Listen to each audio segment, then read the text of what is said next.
Good time zones, ladies and gentlemen, and welcome to Nashville Superspeedway for the Racers Elite Premier Cup Series right here on the Racers Elite Network. I am Mike Taylor up here in the booth, and along beside me is my good friend David Forch. David, we are in for an absolute treat here at Nashville as we get ready for 225 fast sweeping laps around this 1.33 mile quote-unquote concrete super speedway. The drivers today, they have finished up their qualifying session, and we are going to get ready to go racing here in just a few moments. David, this track is concrete. What is it going to do to these tires as these drivers get ready to tackle this track?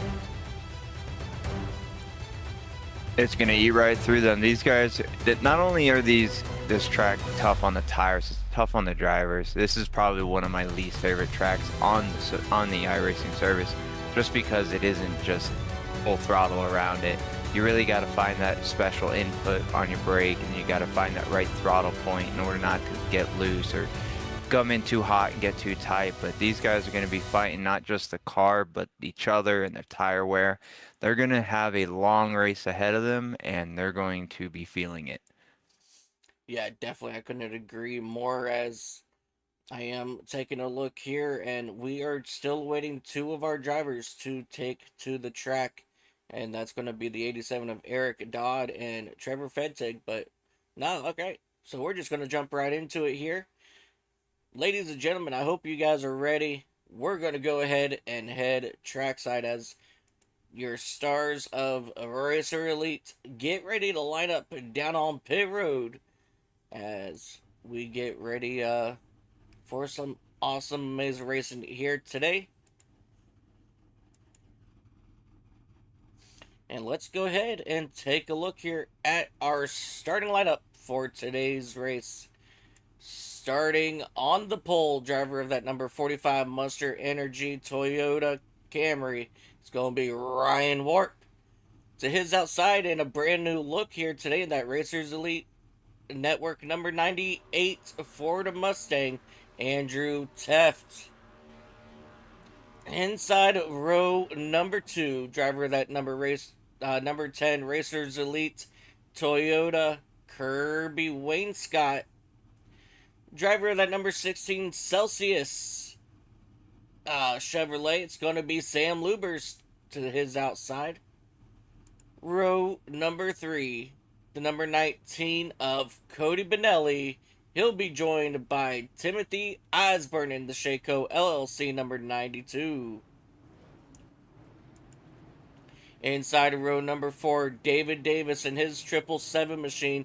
He'll be joined by the number 21 of Robert Morris. Inside row number 5, Alex Teft in his number 43 machine. He'll be joined by the 42 of Jonathan Stidham. Inside row number 6, driver of that Detroit Lions number 77 machine, Trevor Fettig. He'll be joined by the 87 of Eric Dodd, and that will be your starting lineup here for your race here today in Racers Elite. And let me tell you what, we're getting ready to go racing. Racing it will be indeed. I know it might be a small field, but it's not going to be a small feature. These guys are going to give it their all.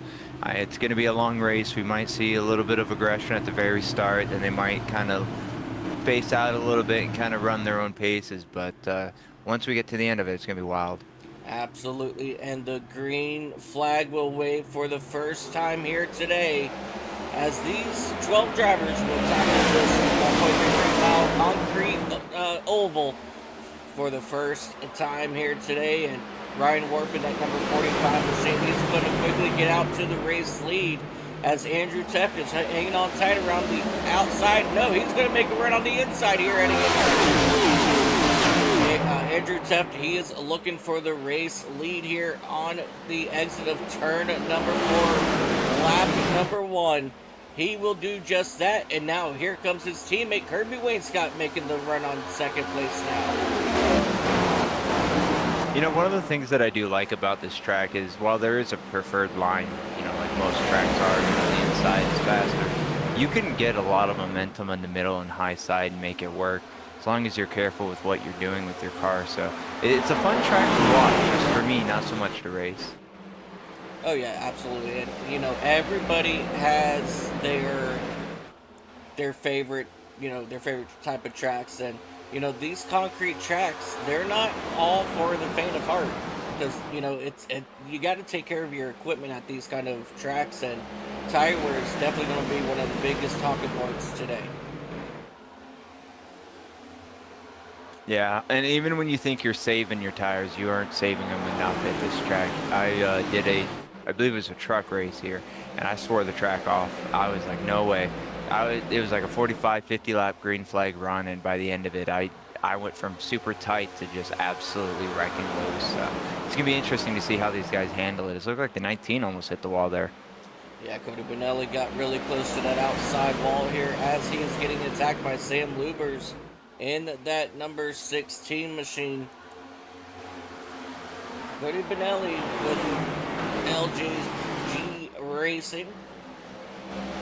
He's had a tough couple of weeks in that number 19 machine, and he's looking forward to hopefully getting it turned around here today. And you know, maybe he can be strong enough here for a race win here at Nashville. I know that you're still brand new here to Racers Elite, David, so I'm going to work everything out with you the best I can throughout the race. And always one of the guys you want to watch, Andrew, is this number 98 machine. He may be one of the league owners, but let me tell you what, he is probably one of the best Racer Elite drivers here in Racers Elite. Kirby Wainscott, he's gotten a lot better the last couple of seasons in that number 10 machine. He's definitely one guy that he always pops up near the end of the race. Ryan Ward with that number 45 Monster Energy Toyota. He is always wicked fat. Wow, I like that helmet design. That's cool. Sorry about that, squirrel. No, I'm with you on that. That was unexpected. Helmets are really hard to paint on iRacing. So when you see a really cool design like that, you kind of got to call it out, because whoever designed that absolutely took their time and made sure that they made it right, because it's not easy. I looked at the template. My brain exploded. Yeah, I've attempted, and that's the key word, attempted. As you see Cody Bonelli possibly trying to take a look on the inside, but not able to get there out of turn 4. It's not an easy template to paint. But yeah, so Ryan Ward, this driver, really, really fast. And he, for the most part, he stays probably top 10 most of the time. That's where you'll see him. Cody Bonelli in that number 19. Man, bad luck has just been on his side as of late. He's fast, but he seems to always get caught up in other people's shenanigans. David Davis in this 777 machine. Always fun to watch him drive.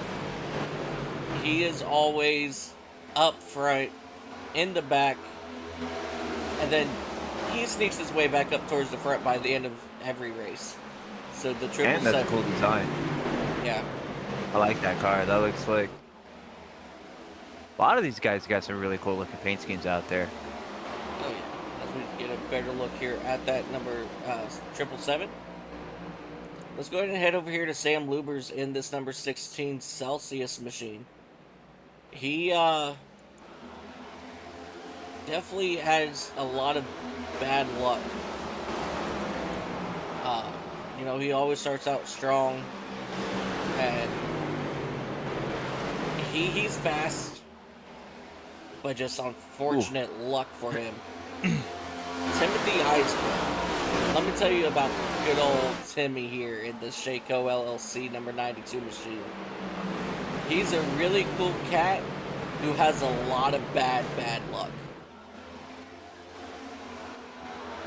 Most of the time, he's getting caught up in other people's issues. As you see a battle brewing directly in front of him between David Davis and Sam Lubers.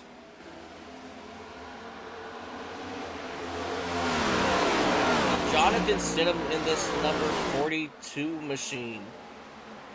Another really cool cat.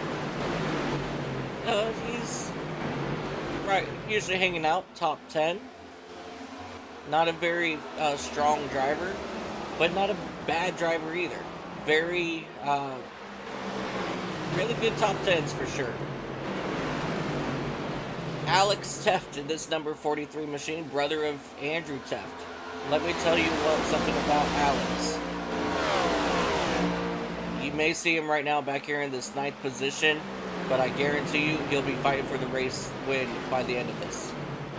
I like him already. Look at that car. Yeah. Love it. Robert Morris, one of the drivers for that Mercatees.com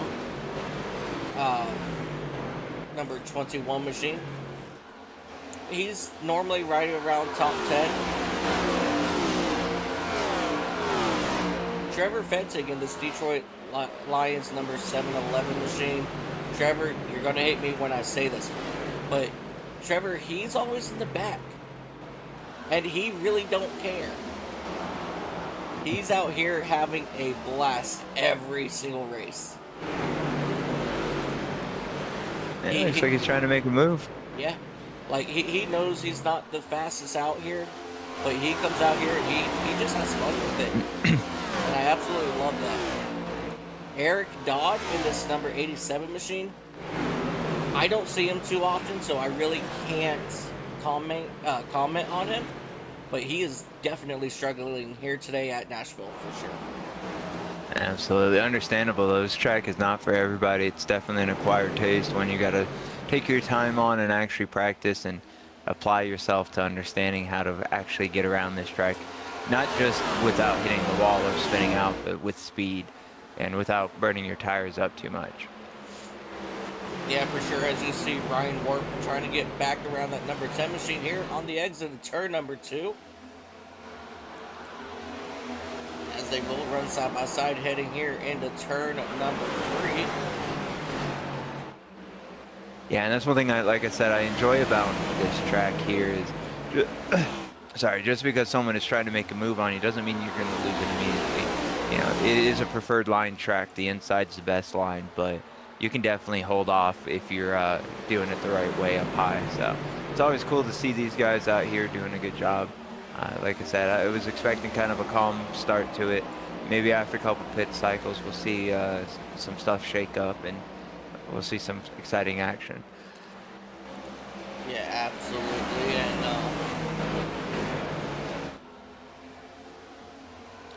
we have one member in chat saying, "Let's go, Ryan Ward."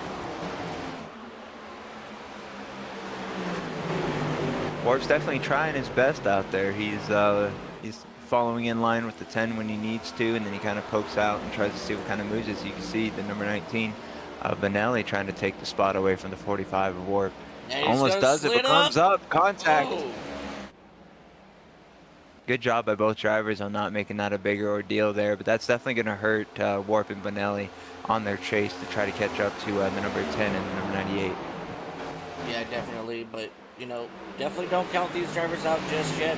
You know, they got we got plenty of racing to go here today, as we are coming to begin lap number 20 this next time by.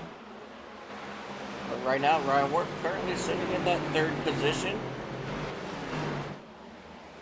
And now they've got to really dig down if they want to get back to the back bumper of Kirby Wayne Scott and Andrew Teft currently out front. I don't see it being a problem for them. I mean, when they got into each other, it allowed the cars behind them to close that gap by quite a bit, really. And then as soon as they kind of sorted themselves out, they started leaving the cars behind. So I don't see it being too much longer before they're back on the back bumper of Wayne Scott.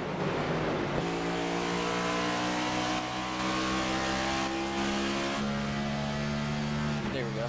I need to really better, you know, my naming my cameras here. But we're going to ride on board here with Cody Benelli. We'll ride on board with him for a couple laps here, just so you guys can see, you know, how bumpy this track is. You know, with it being a concrete track, as We have one driver, Eric Dodd, in the 87. He had some issues. We'll go back, take a look, and see about what happened with him here in just a moment. I'm actually surprised that they're shifting down to fourth here, allowing that engine just to break to slow him down. You know, I'm a little surprised to see that too. The next gens are one of the more common cars that you see being a shifter track. You know, a shifter car. Usually you'll go in high gear, go down one gear, but this track didn't strike me as one where you would want to do that. Yeah, definitely, and yeah, I'm actually very surprised about it myself. Oh, big dive! You know, when you're trying to the 777. Yeah, that was a little interesting to see there.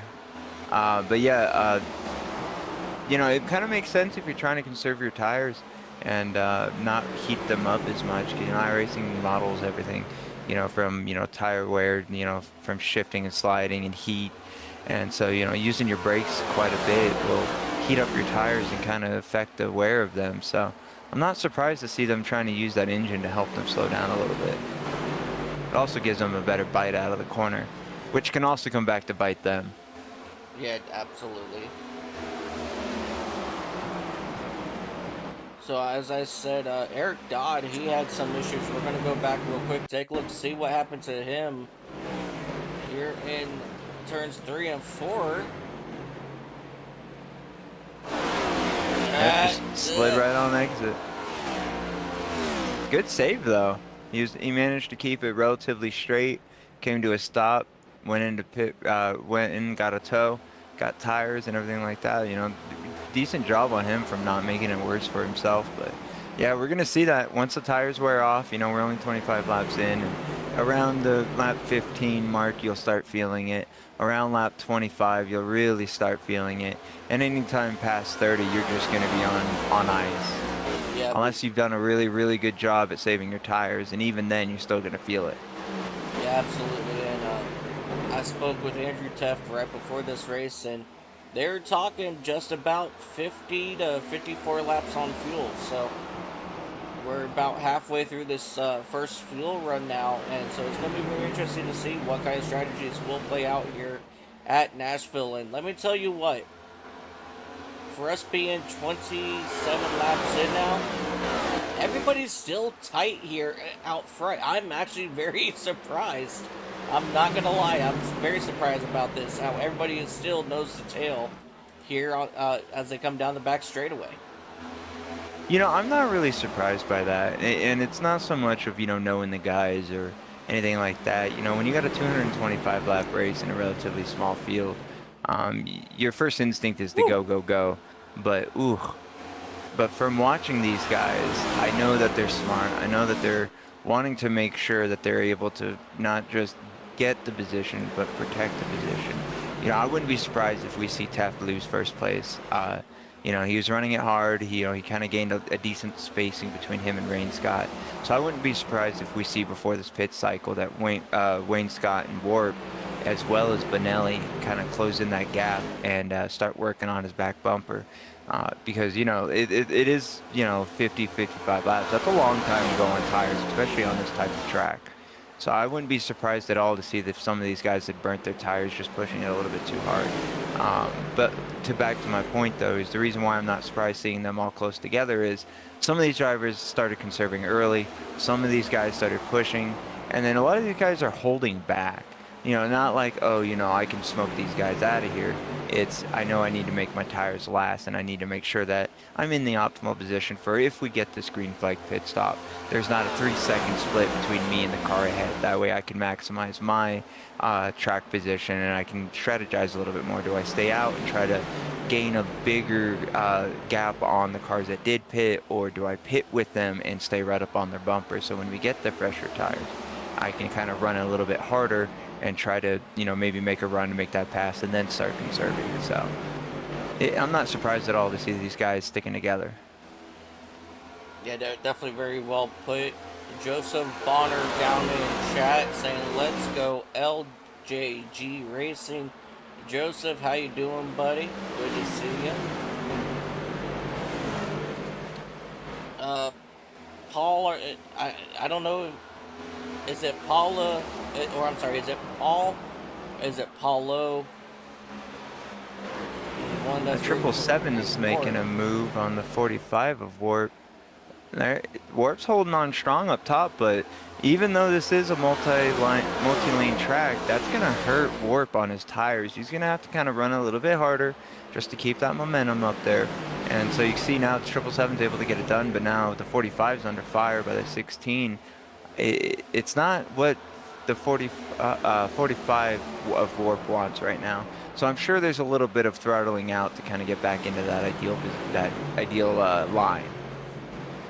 Yeah, absolutely. As you see, David Davis making that run around the 45 of Ryan Ward, who unfortunately also will lose it to that 16 of Sam Lubers. And they will now get themselves settled down here as we have a battle for the race lead starting to brew. Kirby Wainscott, he's starting to choose a different line here around this track. That's not the same line as Andrew Teff. So I think Kirby Wainscott might be thinking about making a pass here soon for the race lead. Yeah, you know, I mean, you got 20 laps on your, 20 laps to go before you get your pit cycle.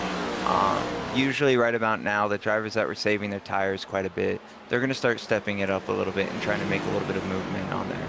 So I'm not surprised, like I said earlier, I'm not surprised to see this happening, mostly because I think Teff may have burned off some of his tires. But these guys that are, sitting right there, they've been holding back. They've been running their tires and kind of saving them where they need to. So I wouldn't be surprised if we start seeing lap times picking up a little bit. Not as fast as obviously as fresh tires, but compared to what they've been running in the past couple laps, I wouldn't be surprised if we see these guys getting a little bit faster. If now you can burn your tires out, you just got to do it the right way. Yeah, absolutely. As they make their way out of turn number 2 now, still currently everybody's single file for the moment. As I'm pretty sure at this point, I think they're all saying, all right, when should I pit? When should I pit? I need fresh tires. Yeah, I wouldn't be surprised if we see anywhere from lap 40 to 55 is where we have our pit window today. Some of these drivers might want to pit a little bit early. What a slide up. Yeah, that's going to hurt him quite a bit, just momentum-wise and tire-wise. You can see he's now under fire from the 19 of Bonelli. Can't quite get his nose in though, so I think the 10's going to be able to close that door and get momentum back up. I don't know. Maybe that was a test. Maybe he was trying to see what his car did. Also, dirty air is a real thing, so he might have gotten the air cut off his nose. If you enter in just the wrong way behind a car, you're going to notice it. You're going to kind of lose your front end for a minute. So the 10 might be trying out some lines, getting ready for the late race. Honestly, I'm starting to wonder if these guys are actually now losing grip to those front tires, because I've watched Kirby Wainscott and Cody Bonelli slip up in turn 1, and everybody else pretty much stayed glued to the bottom. So now I'm wondering if those two drivers are starting to have some front end grip issues. As you see Cody Bonelli once again getting up there, and then he just slides up the track ever so slightly. A lot better this time, though, than compared to the last couple of laps. Could be a little bit of both. They might be trying to figure out what lines are working right now since the track's been kind of heated up and rubbered up. Some of these guys might be trying to see if they can maybe get better grip up in the middle. Maybe they're getting a little bit too loose on exit and they're wanting to see what their car can do, but they're definitely feeling the tire wear 40 laps in. Absolutely. As Cody Bonelli, he is right now working off that bumper of Kirby Wainscott here. He keeps getting up nice, close, and personal, fall back a little bit. But man, let me tell you what, that number 19 machine, I think he's really starting to, to apply some more pressure here to Wainscott. Absolutely. Now's the time to do it. You're coming up to your pit window.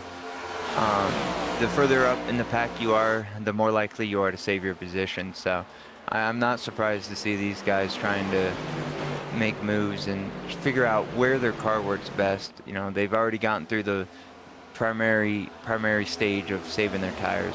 Now it's time to figure out how does your car feel now, because with such a small field it could go either way. They can either have a lot of cautions or very little. Likelihood is very little, and especially with these guys. So I'm looking forward to see when these guys start to come in and try to work on their tires and maybe make some adjustments, see how they can improve it. As the 19 is now looking on the inside of the number 10 of Wayne Scott. Can't quite do it though. Yeah, he's definitely getting closer and closer to starting to make that pass for that second position. But at the same time, here comes that 777 David Davis. He's on the attack here once again, looking to crack into the top 3 for the first time today. Yeah, you know, and just special notice, 87 looks like he's out of the race after that self-spin. Yeah, he might have had some other issues going on with that race car. Could possibly some toe link issues or something on that machine, and they deemed it was too bad to fix, and they went ahead and loaded up that number 87, which definitely not what we wanted to see here with such a small field. Oh, we had 2 cars bounce off the wall. And double wall tap there for, was that 16 and the 45? No, it's a 19 and 777. Yeah, Cody Benelli, David Davis hitting that outside wall pretty decent in there.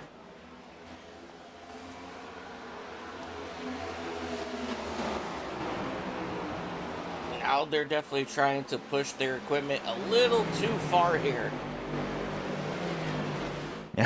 We're gonna see that. The easiest place to hit is the outside wall on exit and any track. But a lot of the faster guys, you see that quite a bit. And you would think it'd be a negative thing for them, but these cars are pretty rugged. They can take a beating. So, you know, as long as you don't get your tire just right, you can kind of bounce off that and not really hurt yourself too much. You might lose a little bit of momentum, but if you hit it just right, you don't really notice it.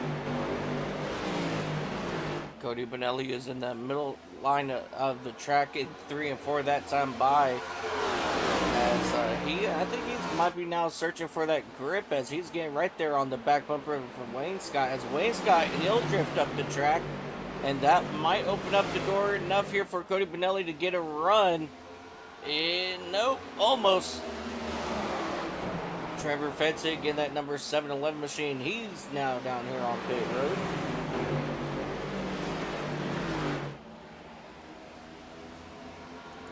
And lap 45, we're right inside that window, so he might be pitting a little bit early to try to get himself an advantage out there. You know, I mean, it helps you to have fresh tires when everyone else has old tires, but with a relatively small track like this, I don't know if that's necessarily the best opinion or best option if you're not already up in the front running, because you already have such a big deficit. As we see the number 19 go way up high there, that's going to give the 777 the door. He's going to take it without any issue, and so is the number, what is that, the number 16. Sam Lubers. 16, yeah. Oh.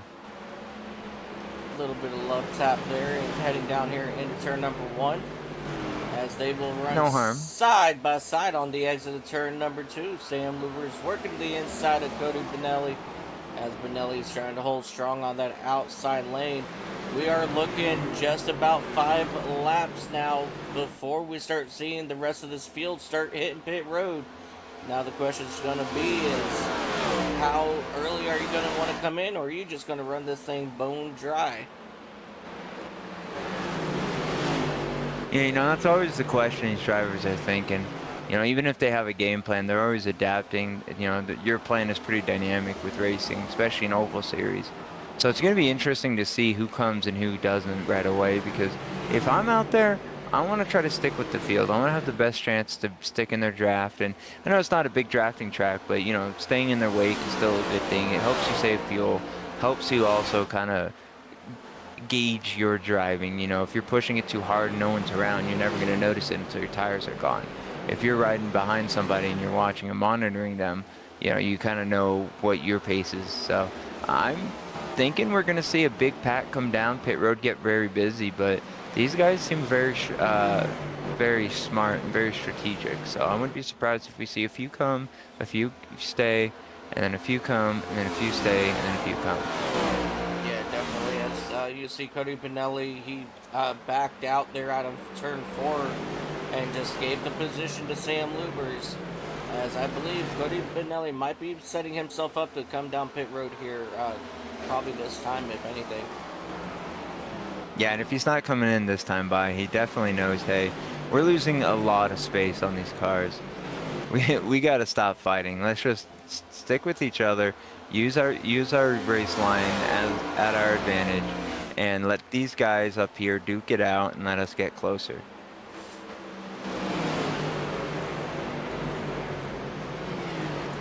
I'm thinking we're going to see him come in next 1 to 2 laps.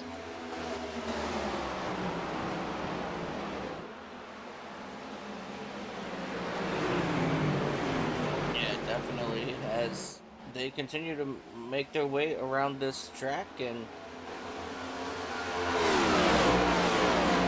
will it be any second now when they come down pit road here? Yeah, I mean, if your car's... Oh, I'm sorry, go right on ahead, my friend. I was going to say, as you see your top three all use 3 different lines heading into turn 1. Yeah, you know, if your car is feeling good, I would stay out until you have at least 1 lap left at the line. You know, maybe 1.5. I would run it dry unless I'm in P2 or P3. If P1 pitted a little early, I'd go in with them. But if I don't have any control issues, or I don't feel like I'm riding a line, as Robert Morris comes into pit now, he's gonna be our technical second car coming down in the pit window. Yeah. Oh, the 777, he's peeled off David Davis. He's coming to go ahead and bring his machine down pit road. You know, he's a fast driver. That might be to his benefit, getting that fresher tires early on. You know, because he is going to go down a lap or 2, but once they pit, he's going to get them back. And I don't see a caution happening unless someone makes a mistake getting onto pit road. So this might help him out and maybe get him a couple extra positions once things cycle through. Absolutely. As we take a look here at that number 42 machine, he's now down here on pit road. Ryan Warp in that number 45, he's coming down pit road here as well in that his Monster Energy machine. And Timothy Eisburn in that Shaco LLC number 92 machine, he's coming down pit road. I wouldn't be surprised if we see Andrew Teft and the others follow suit this time by, and Andrew does dip in now. Oh, number 10 going around. Hold on to it, Kirby. Good save. Good save. He's going to lose a little bit of time, but not too much. So that was a good mistake to make, I guess you could say. Didn't nose it into the wall or anything like that, so he may have lost 1 position, but I mean, you could throw a water bottle out of the number 10 and hit the back of the 19, so he didn't lose too much, so that's a good sign. Yeah, definitely. As we are now down here on pit road, Andrew Teft, he's in. Sam Luber's in his number 16 machine. He's coming down pit road.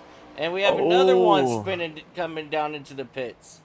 Alex Not Teft the Planet in the Express. 43.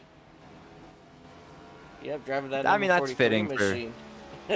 That's fitting for Planet Express, if you ask me. I've seen the show. Coming in with style, you know what I mean? Absolutely. Yeah, that is a hard pit road to get into. I mean, it's so sharp, and it's right there, you know, and you want to maximize your time as much as possible under green flag, which is absolutely why I hate green flag pitting. I would rather spin a car than pit under green flag. Unfortunately, that's frowned upon in this establishment. Yeah, just a wee bit. Well, I'm the guy that prays for cautions. Everyone else hates it, but I love it when it happens. Right. So as things are starting to cycle through, Sam Luber's and that number 16 machine, he's done a phenomenal job. And he actually jumped up 2 positions to come up into that second spot on this round of pit stops. David Davis currently back in that 3rd position, followed by Cody Pinelli. Kirby Wainscott, he lost 3 positions there after getting down on pit road. Ryan Warp in the number 45 machine, he's back in that 6th position. Alex Teft now down to 7th, followed by Timothy Eisberg, Robert Morrison, Trevor Fettig, and that pretty much round out your drivers still on pit road, along with Jonathan Stidham in the 42.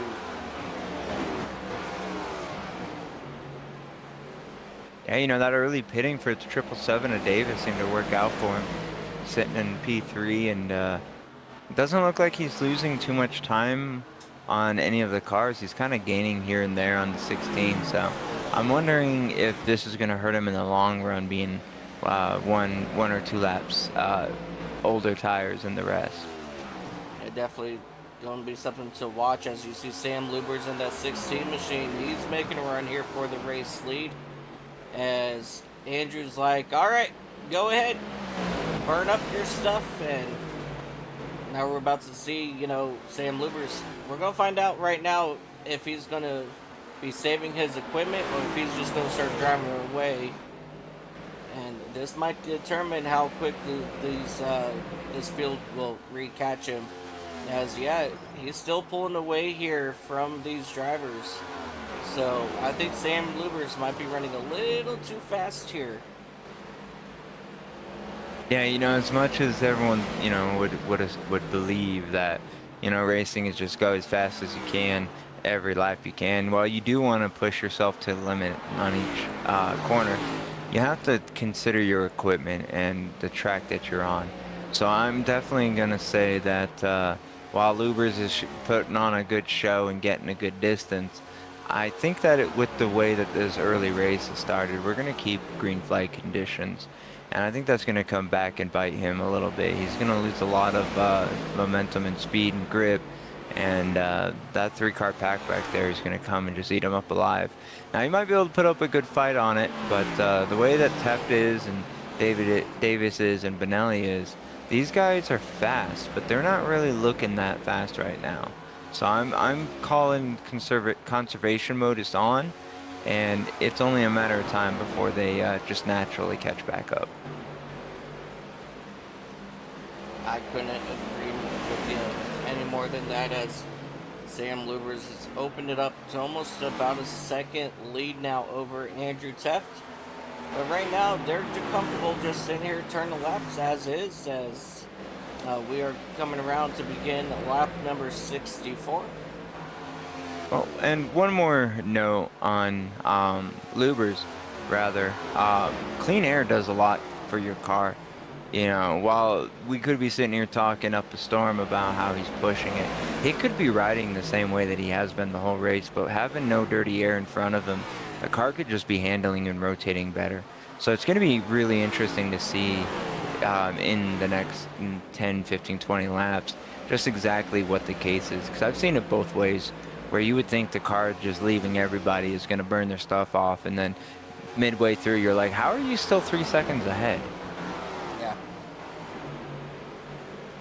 I remember a few years ago running the Brickyard 400 in the fixed, and man, I got out to like, I think it was like a good like 15-second lead, and people started, you know, questioning if I had like a tire hack or this, that, the other, and you know, I'm like, no, I'm just running my race. He goes, well, it's like you're not even losing your tires or anything like that. And a guy trips up and he goes, it's because this dude is running the track correctly. So if you run the track correctly, you can be fast, but yet still save your equipment. Absolutely, yeah. And like when I was doing my Coca-Cola qualifying run, you know, I was doing pack tests with Matrix Garage and everything like that.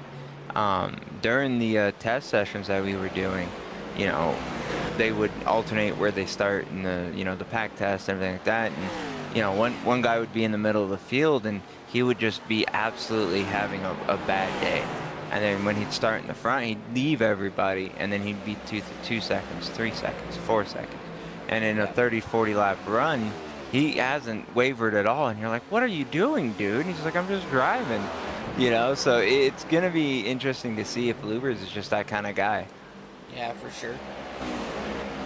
Yeah, his lead has stalled out about 0.8 seconds in front of everybody else. So he's kind of, like I said, he's stalled out here just a little bit, and you know, we still got a good battle here brewing for this third spot between David Davis and Cody Benelli.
Just to give you guys a little taste for a few laps around Nashville Superspeedway, as this first little pack here is catching back up to Sam Luber's, your race leader.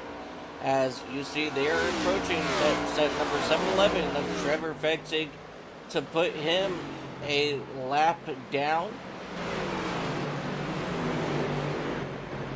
Trevor Fetzig, he will go ahead and just move his Detroit Lions machine out of the way.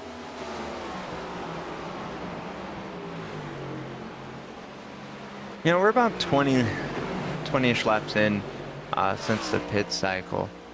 I'm not surprised to see that Teft is kind of closing in on the number 16 of Lubers. You know, we were talking about it earlier.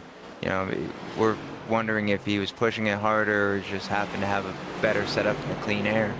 You know, I'm expecting before the next pit cycle that we're going to see this gap close in quite a bit. I don't know if we'll see a path for the lead, but I definitely think that we're going to see this pack tighten up, and then when the pit cycle comes around, they're going to have to use strategy to ensure that they're going to be in the position they want to be.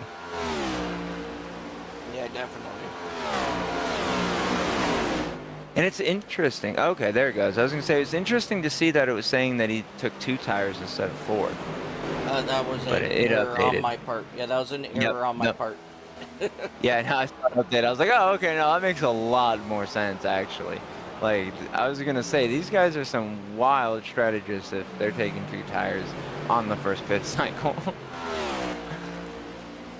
I just love these camera shots, seeing the marbles fly up off the tires and bounce across the track. iRacing has come a long way since 2010. I'm just gonna say it. Oh It's yeah. amazing to see all these advancements that they're doing. As 777 keeps wanting to try to make a move on Taft, every time he does, he just loses the momentum and he kind of backs off quite a bit. I'm almost wondering if the middle and high side isn't quite developed yet. And with this small of a pack, I don't know if it will. I think we're going to see a lot of people making dives onto the inside when it counts. Yeah, absolutely. And I mean, you actually just took the words right out of my mouth. I was about to say, with this many cars, I'm not sure if they will be able to get that middle or high lane, worked in enough to be able to actually work. But you know what, David Davis in that 777, he's still trying to make it work a little bit there on that high side. It's not a bad strategy, and I don't know how well it will work, but my brain just goes, well, if I run it enough, I can layer it down. So I wonder if some of these drivers are kind of poking their nose up a little bit to try to help that line get developed. And then we'll see them start moving up a little bit more and develop for even further. But I'm just wondering if maybe he can't get it down and rotate it enough, or if that's just a way, or just a position on the corner that his car just feels optimal for him. But he's definitely kind of losing a little bit of space on Taft right now. Yeah, he's definitely starting to lose a little bit of space, and that's going to allow Cody Benelli, though, to come back to his back bumper on the exit here of turn number 2. We're a little bit more than halfway through this fuel run, and I think these guys, they're going to need to pit about 3 more times to make it to the end of this race.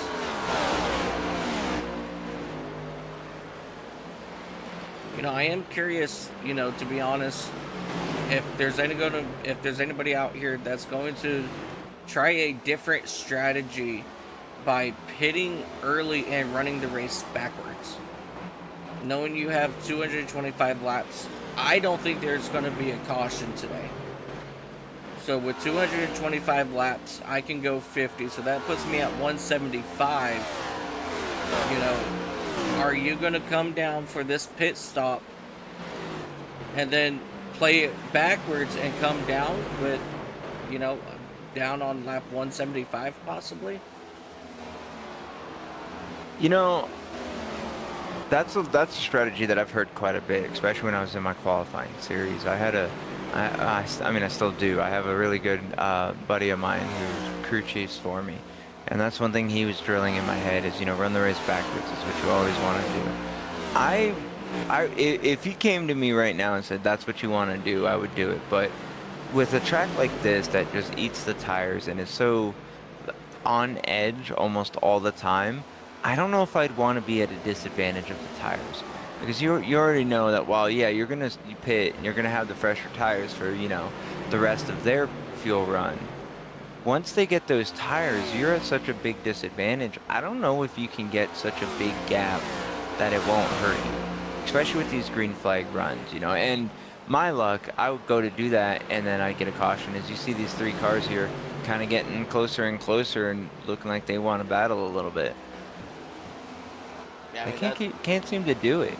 Every time they start losing on each other, then they gain back, and then they start losing again. I wonder if dirty air is really affecting these setups today. I mean, it's very well possible. I mean, they are running the iRacing default setup for Nashville Superspeedway, and yeah, I mean, dirty air could very well be playing a key factor into them starting to have a little bit of issues here late in this run. Yeah, you know, if they're using the iRacing base setup for this track, they're definitely feeling those tires. They're definitely feeling the air. Those setups tend to run a little bit tighter at some tracks and then looser at some. So I wouldn't be surprised at all if these guys are battling really tight race cars right now. And once you get up on the back bumper, obviously that takes the air off your front and that tightens you up even more. Yeah, it definitely is. You see David Davis, he's losing to that back bumper of Andrew Teft here once again. But Andrew Teft, he is slowly reeling in Sam Lubers. He's now down to just about 0.6 seconds. Yeah, but it's arguable if that's a discussion point on the closing gap between Lubers and Teft, because he's been in the 6 and 7 range for quite a few laps now. I'm almost wondering if at some points Lubers is tighter and then better. Like maybe in 1 and 2 he's better, 3 and 4 he's worse, because right now he's almost back up to a 0.8 lead. So I'm almost, and he also has a car in front of him now that he's trying to get by to lap him. So I'm wondering if that 0.6 only happened because he was catching the car ahead of him that he's now easily blowing by. Yeah, I mean, that's definitely very possible there for sure. That's going to be Jonathan Stidham in that number 42 machine going a lap down again. Jonathan Stidham, he's starting to struggle here in that number 42 machine. Yeah, he's taking that way wide. He's almost up in the marbles, and that's going to hurt him even more. You know, I appreciate lappers moving out of the way like that, giving the ultimate room, but like, I'm a heavy believer in, you know, at least hold a line that benefits you, you know, as long as you're not cutting them off. If the car is lapping you or two by two, maybe, yeah, but on these single file runs where they're just kind of following in sight or just maybe arguably slightly higher, I wouldn't want to be up in those marbles, because it's going to take a few laps to get that off, and you're going to feel it. You're going to get looser.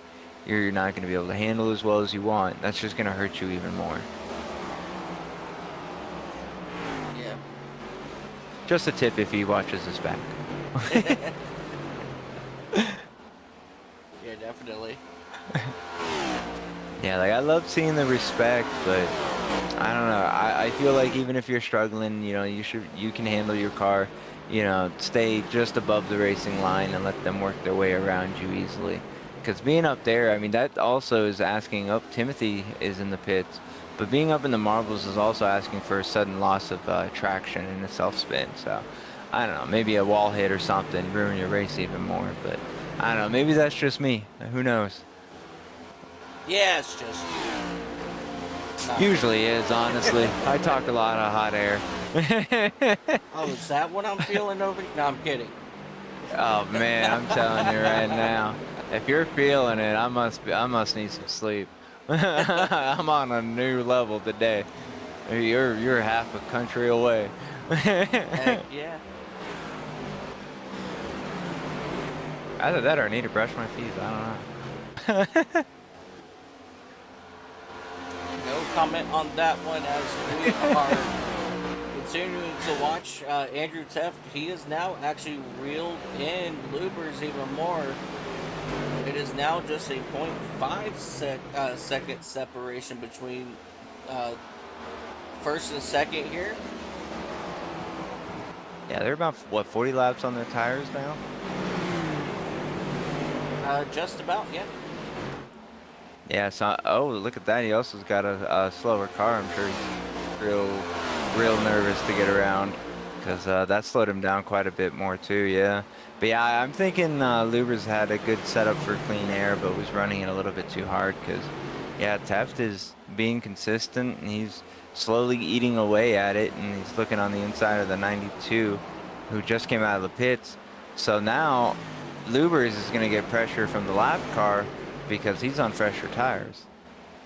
Yeah, so this is definitely, you know, something that Lubers wants to be careful of.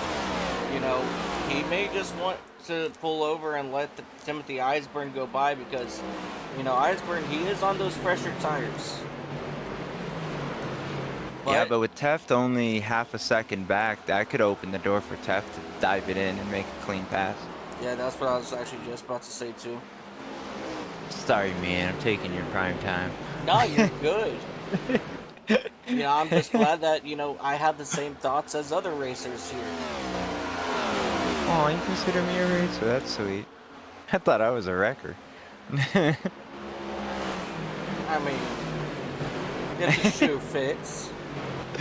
They normally don't. I buy at the shoe bargain.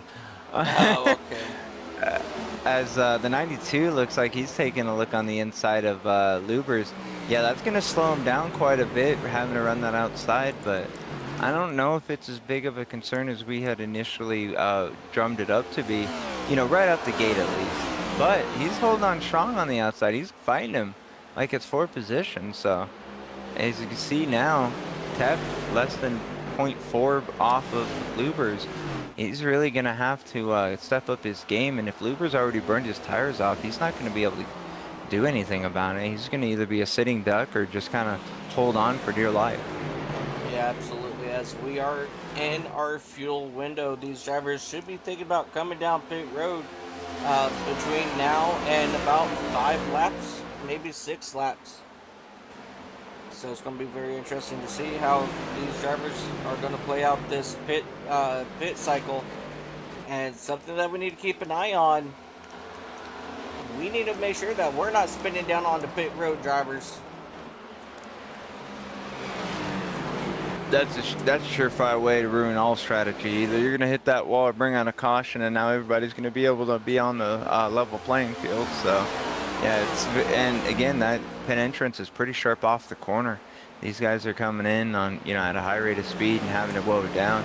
I'd like to see what the dashboard shows as these guys come into pit road, because this is really going to show you just how much these guys are slowing down.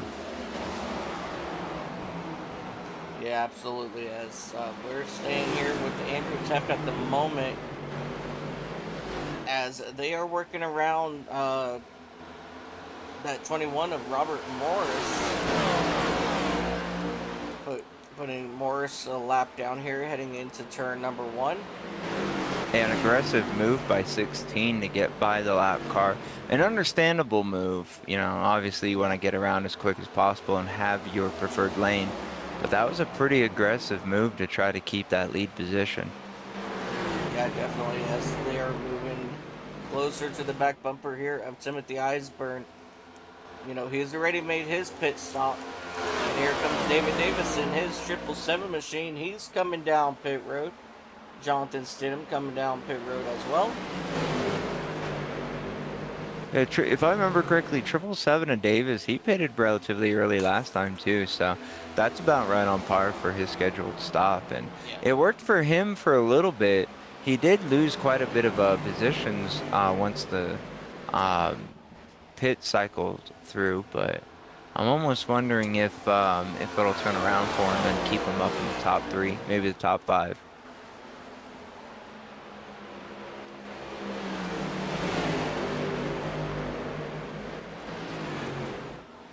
Yeah, definitely something that we're going to have to keep our eyes on. As you see here, Andrew Teft, he's all over the back bumper of that number 16 machine.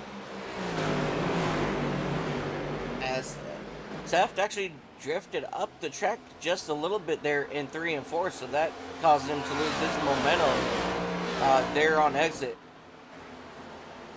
Yeah, and it looked like he kind of checked up a little bit too when he was looking on the inside of Lubers. I don't think he was expecting Lubers to kind of diamond the track the way he did.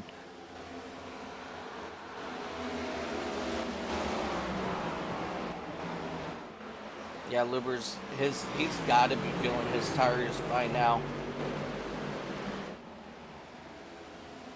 Yeah, now begs the question, if you're the leader, do you go ahead and pit? And if you do, or when you do pit, do you pit on your plans, or do you do it gauging by the space of the car behind you? Because you don't want a car right behind you, like right on your bumper when you come into the pit road. So if you're able to kind of gain a gap because maybe, you know, Teft loses his momentum, do you just go ahead and call it in, or Do you keep on your plan and just hope that you don't get run over? For me, it's usually the latter. But of course, I'm hollering it halfway down the back stretch. You know, I'm pitting, I'm pitting.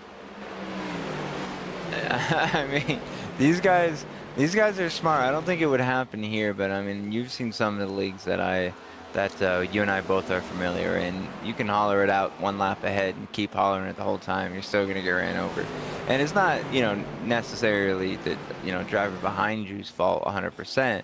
It's just, when they're in their head working their strategy, working their plans, they might not be listening to the chat.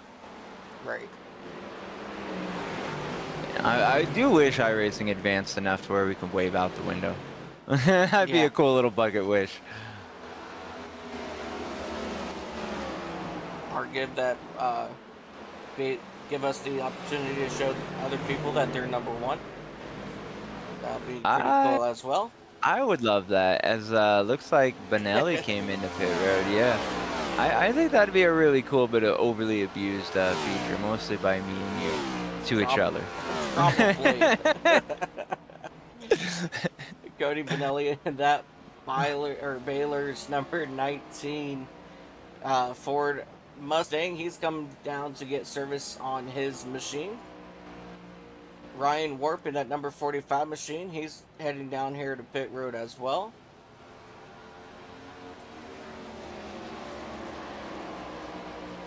Yeah, that leaves Lubers, Teft, and Wayne Scott. I'll let you guys figure out which Teft I was talking about. I said that and I looked at the timer. I was like, oh wait, Both. There's two. Yeah. Yeah, so if everything holds true, Andrew should be coming down next time.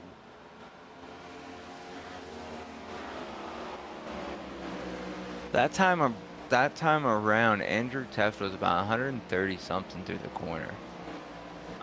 Low of 125. So I'm almost interested, and it's just purely, I don't know, a fixation, I guess, to see what he goes through around the corner on his pit entrance, and then how quick he slows it down. Because right now he's going the same speed, and then he just slams on the brakes, drops it down. Ooh, a little bit of a wiggle, but brings it down to 45 just fine. So yeah, these guys are really hard on it, and that's a very sharp turn, and that transition is not that friendly either.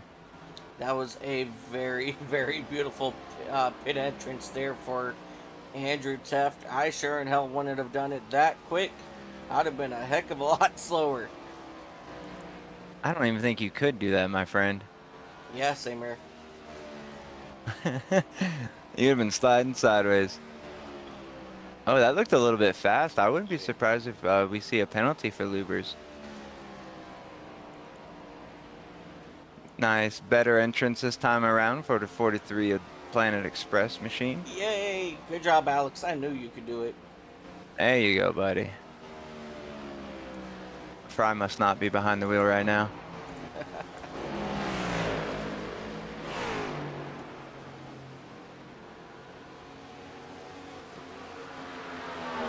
No penalty being shown yet to any driver, so that's a good sign. Yeah.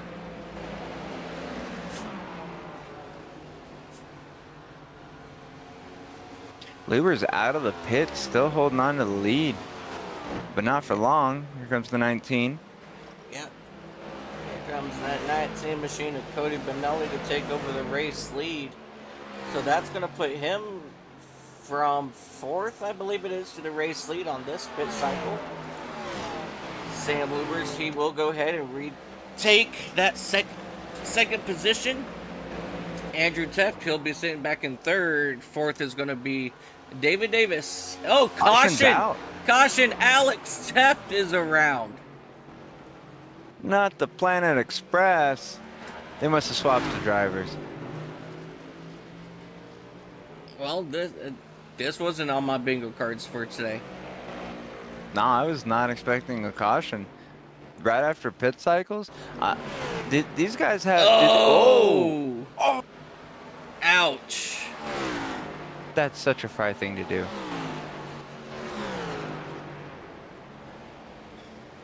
Did that transition just upset him? That's what it looked like. Yeah. Yeah, he bounced and just lost rear traction.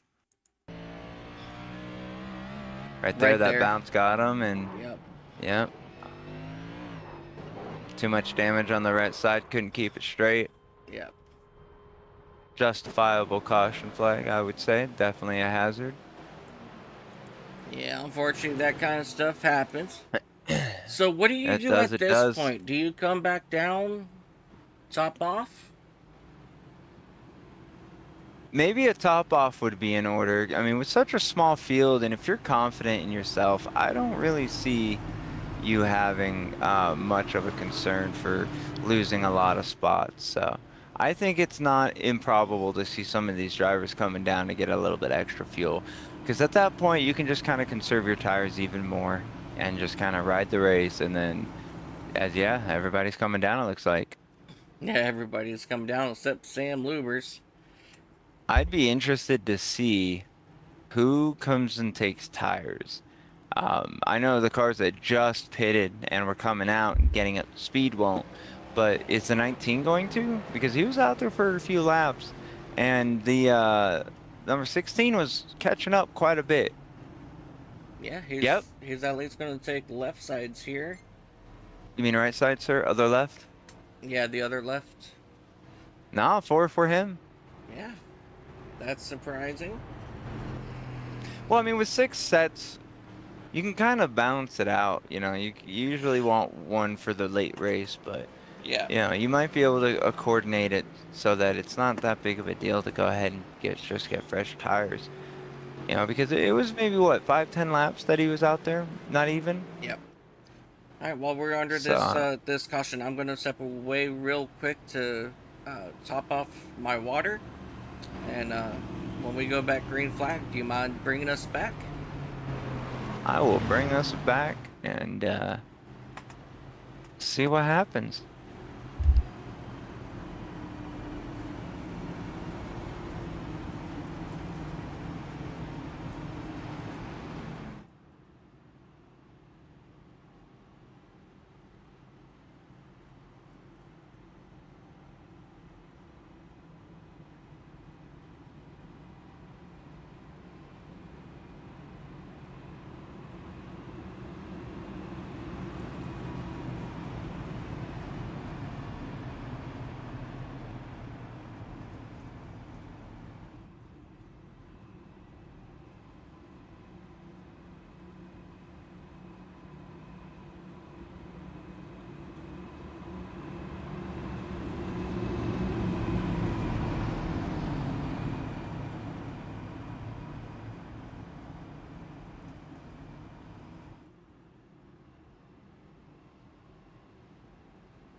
They're doubled up, getting ready to go green here.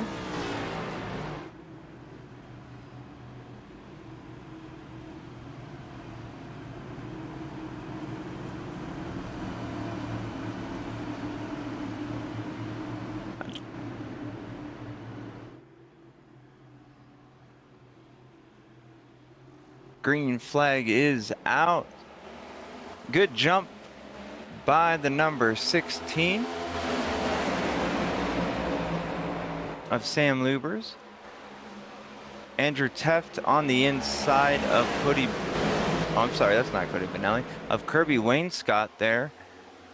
Alex able to make it past just fine for second position, but number 10 of Kirby Wainscott is not quite done yet. He wants to see what he can do. He's trying to look on the outside of Teft. Fortunately, nothing's able to be done for him there to make that move. Cody Benelli was trying to look on the inside of the number 10, trying to see what he can make happen. These guys giving each other's room, making sure that they're safe out there and not causing another unduly caution. So it's going to be interesting to see these guys kind of line up and see what happens with them.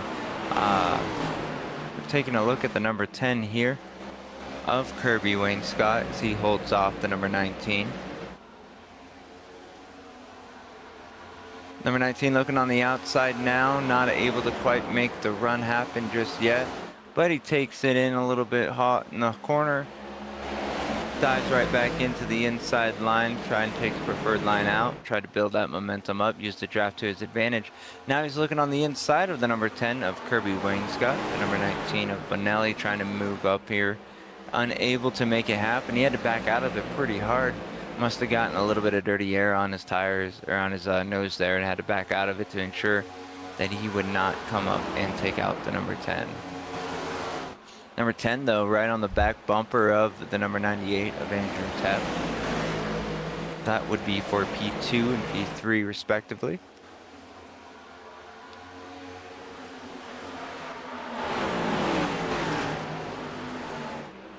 Everything's kind of evening out here as they come out of turn number 4 here. Race leaders currently at number 16 of Lubers. Andrew Teff sitting in a comfortable second position, while the number 10 in third place of Wainscott is trying to make a move but not able to really build that momentum. He's probably more focused on the number 19 making these gestures to want to take a move, or take a line away from him, I should say. So the 19 looks on the inside of the number 10 here once again, coming out of the corner. Not able to make it happen just yet. So he's going to tuck right back in, use that draft to his advantage, build that momentum up. Maybe try it on the outside, as we see there in this shot, number 98 of Andrew Teff on the back bumper of the 16 of Lubers. Trying to make a move as he goes onto the inside there. Able to make something happen going into turn number 3. Can he complete the pass? He can indeed. Wainscott trying to follow through and just make a wave. Unfortunately not able to make it as quickly as Andrew Teff is. He's still trying to battle the number 16. 16 now tucking in behind the 98. Almost went down too far, but the 10 is still there, giving himself a little bit of a scare, I'm sure. Coming out of turn number 2, it looks like the 16's able to hold off. 10 still trying to make that inside work for him. Unfortunately, nothing's going to work right for him, as the number 19 of Bonelli is now trying to make a move on the outside. And looks like he's getting a little bit of a wiggle there, but nothing too big. He's able to keep it going, holding off with that momentum on the outside. 777 also entering the picture of Davis. He's wanting to try to make a move on the outside of the number 10 as well. 19 able to make it happen with the outside momentum. 10 on the inside of the number 777. 777 able to make it relatively easy. Looks like Wainscott backed out a little bit. The question is, you know, with this caution flag, are these guys going to get a little bit extra rowdy here? These guys are making moves that they weren't making earlier. And now the question is, 126 out of 225, still 100, just under 100 laps to go. These guys have more pit cycles to do, so these guys don't want to burn up their tires too much. Running it on the outside is going to hurt them a little bit on their tire wear, especially when they're trying to make a pass. They got to be a little bit more aggressive on the throttle up. So these guys are going to be using their throttle a lot more, leaning on their rear tires, burning them up a little bit, which in the long run is going to make them a lot looser. So it's going to be interesting to see how this battle is going to affect them in the long run. As we look now, the number 19 of Bonelli was able to make a pass on the 16, so the 16's moving back a little bit more. Hold on to it. Big old wiggle there from Bonelli, giving the number 16 the opportunity to make a run on the inside. See if he can make it happen. He's pushing it a little bit hard through the corner. Got a good amount of momentum. He's able to make the pass, but he can't quite hold on to a clean slide up. So now they're going to give a tri-oval a little bit time. Still running hard, the number 19. He's not giving it up that easily.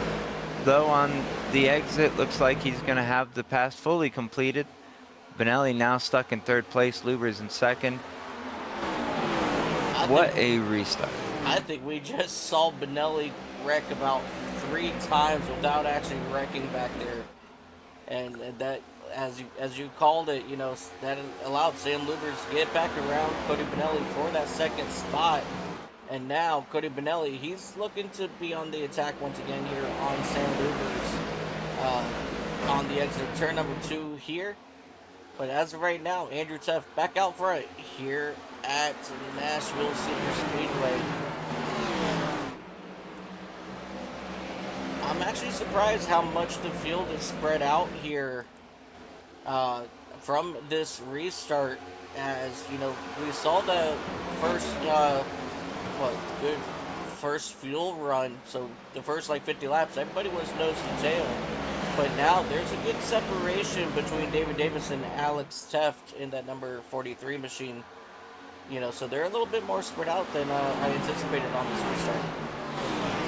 Less than 100 laps to go here at Nashville, so of course these guys are going to be stepping up their aggression levels. I'm a little bit surprised to see it as well, but on the other flip of the coin, you know, these guys are really needing to see what their cars can do. So I wouldn't be surprised if they're taking this run here to really give it their all and kind of fit where they fit and just kind of know what they need to do to make it happen.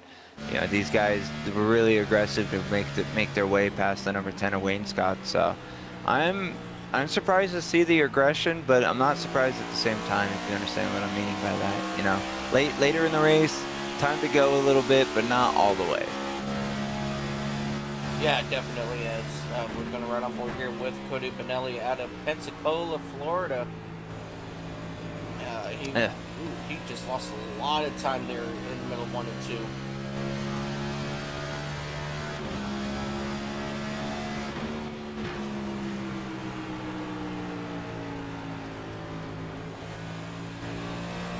I think he's getting a little deeper into the corners than he was earlier in the race.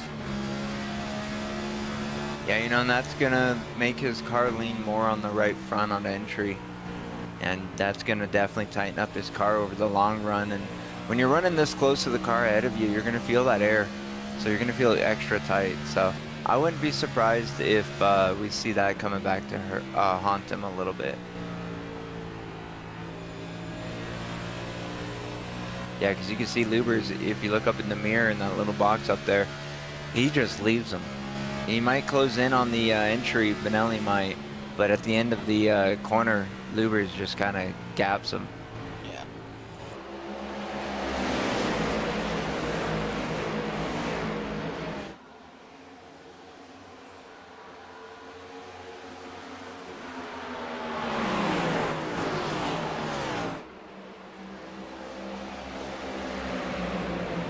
Yeah, everybody seems to be biding their time here. I know we got some almost bumper-to-bumper action for position 1 through 3. Everyone seems to be kind of just pacing and taking their time, making sure that if they are going to make a move, they're going to make it right. You know, these guys trying to give it their all to see if they can fight Teft at all, but also still probably a little bit of conserving going on, wanting to make sure that they don't burn it up before they get up to their next pit cycle here. And I'm going to be honest with you, that caution flag really messed me up on the pit strategy, keeping track of it. So I'm going to be winging it, just like most of the people watching. Yeah, absolutely. But I could tell you that a lot of people came down to get fuel at least back on lap 115. So they can run about 50 laps. So we're looking about 165-ish. My friend, are we able to look at seeing if they took 4 tires here or 2 tires? I'm interested to see because Benelli, he took, was it Lubers or Benelli that took 4 Benelli. or took 2 or took 4? And he just pitted not too long ago. So Andrew Teft looks like he took 2. Lubers, he stayed out on the 4 tires that he had. Benelli came back in and took 4 tires. It's interesting to see how these newer tires aren't quite dominating the way that we would think it is. I know it's only a few laps of differences, but at the same time, you would think 4 freshers over 2 would be the optimal choice here, but also that might have loosened up Teft a little bit, made him a little bit more comfortable out there. Yeah, absolutely. And it's definitely, so far, it's working out very well for him, you know, only having 2 tires. I'm not a stranger to 2-tire strategy calls, and I like them when they work. Hate them when they don't, but I always love the way the car feels when you take 2. It frees it up so much more, makes the car more of a handful, and it just absolutely makes you feel alive. So I'm here with Teft on that 2-tire strategy. Yeah, definitely. And they didn't have a lot of wear on their left side, so you lean a lot more on your right sides, obviously. So, I mean, solid choice by Teft, but it's still interesting to see how that's working at such an advantage for Teft right now. As you can see, the 19 looking on the inside of the 16 car. So, going to be interesting to see if Benelli can get by Lubers, hold on to his car, unlike last time, and see if he can maybe run down Teft and how quick he does it. But then it comes the question, are these guys really conserving that much at this late race, racing side by side like this? I can see them conserving still, but especially when we come down to, you know, our final pit stop, that's when the things are going to get interesting. Maybe after this next upcoming pit stop, they might, you know, be running a little bit harder. But, you know, that'll give them, you know, a fuel run and some change to really get down, you know, and race hard. So definitely going to be very interesting to see how this is going to play out. You know, as the color comes, oh, Cody Benelli around. Oh no, no caution for that either, because he's going to be in the grass. Yep. Oh man, that's going to be a tough break for him. Too much throttle, not enough grip. That's right on board now with Cody Benelli on exit.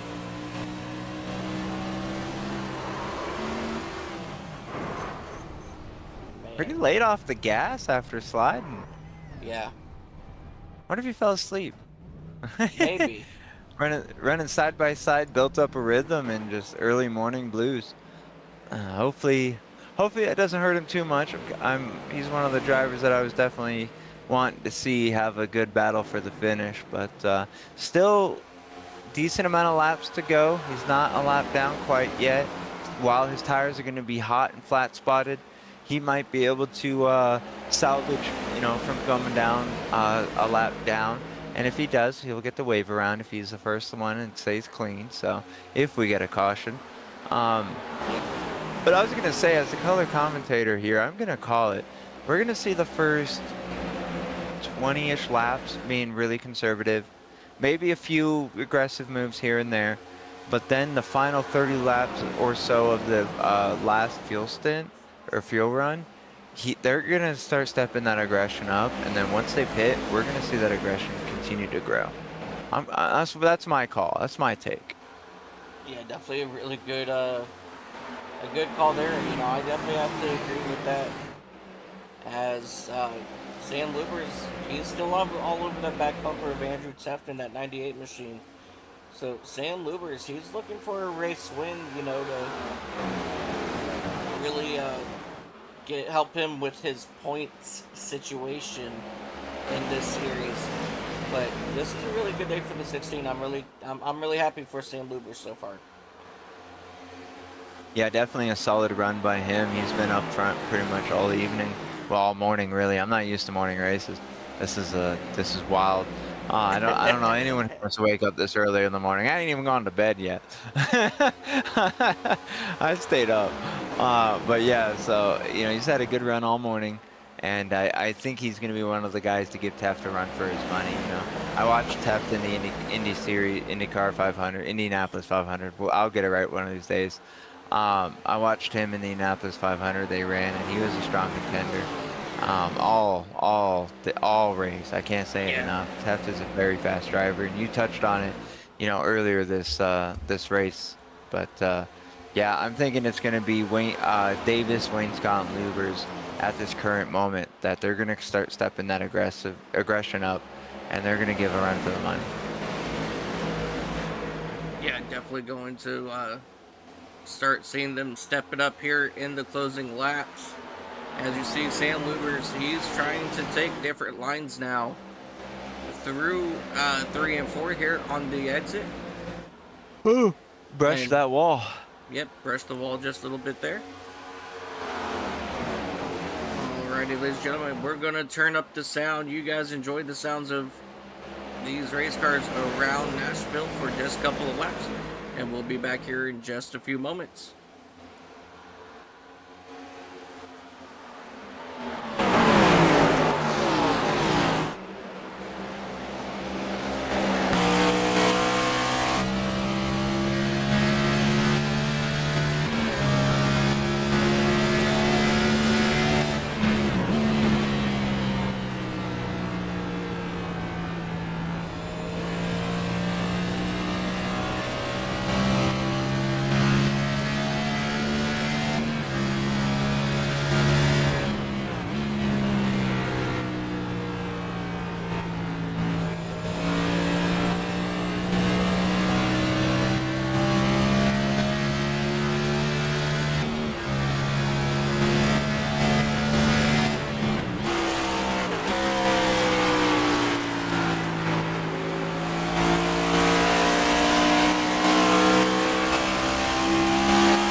Number 10 machine on the exit of turn number 2. He was able to hold on to it, and unlike Cody Benelli, but as of right now, everybody is still holding strong. Everybody is very well spread out here, and you guys really are not missing too much action. As you see, David Davis, he's still trying to get to the back bumper here of Kirby Wainscott. but he's just having issues getting the job done on exit. On exit is where this 777 machine, he is absolutely hurting the most. You know, pretty late in the run on their tires and fuel, so I wouldn't be surprised if these drivers are feeling it. And you know, what the tires that go the most are the back. You know, you got to put a lot of throttle out. And so I wouldn't be surprised if David Davis is fighting a loose car on exit and try not to be the next caution on exits.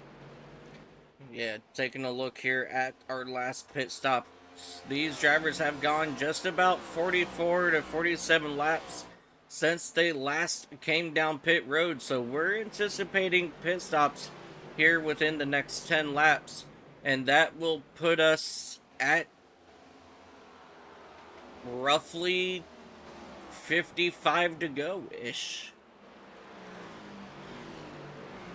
You know, I wouldn't be surprised if we don't see aggression stepping up. If the pit cycle is that close to the end of the race, you're gonna want a little extra fuel just in case.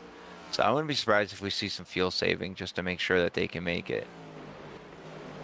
Yeah, definitely. As we just got word that Jonathan Stidham in that number 42 machine, he had a electrical issue with his machine, as he had to go ahead and load his machine back onto his car hauler. So unfortunately, the day will end early for Jonathan Stidham. And the herd thins.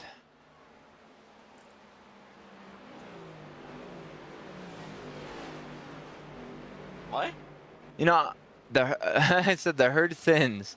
I'm almost wondering if having a smaller field like this, if we get a late race caution, how many people are going to really give it their all to try to get up to the front? Because, I mean, that's not a lot of positions to really, you know, All of pick them. off. So as long as you're safe, you might be able to pull out a win out of a norm. Yeah. I mean, they're definitely going to give it everything they've got, especially if we do have a late race caution here, you know. But that means one thing: they have to work around that 98 machine of Andrew Teft, and Andrew, he's not one to give up the race lead very easily. I don't blame him, honestly. I make my car as many lanes wide as I can when I'm in the lead. And not that often, but when I do, I do. Absolutely.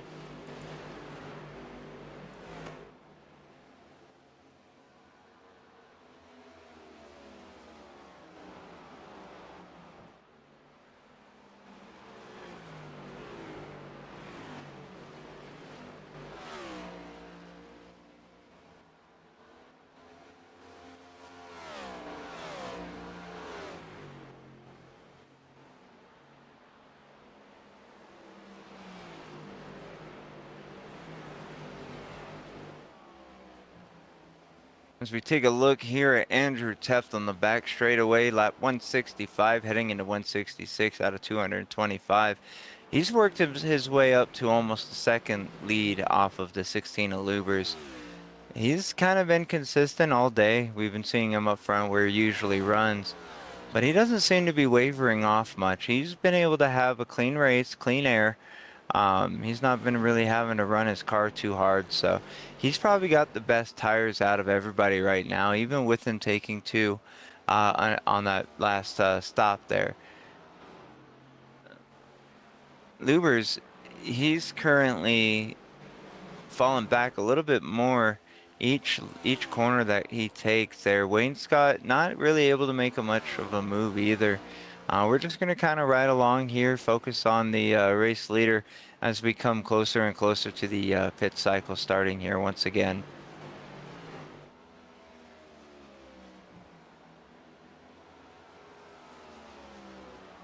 Luber's looking at the timing score. It looks like he had a relatively good exit off of two there. He was able to kind of close in just a little bit, but not enough to really write home about and say that he's going to be able to close that gap, but he's at least kind of making up a little bit of ground, not really falling back much. It looks like his corner entry is a little bit less than Teft's, But that exit is really where he's shining. As you can see, he's now down to a 0.74. You'll watch it here as Tef enters the corner with Lubers there as well. Lubers backing off just a little bit, but each time he exits, he's able to kind of bite off a little bit more now. So as I say that, as I said what I said, commentators curse, things always change. And Lubers might be able to come up and challenge Teft right before we get into pit cycles. As you see, just pop right up the number 92 of Timothy. He's in the pit road now. He's gonna come in for his service, see if maybe he can get something going for him here.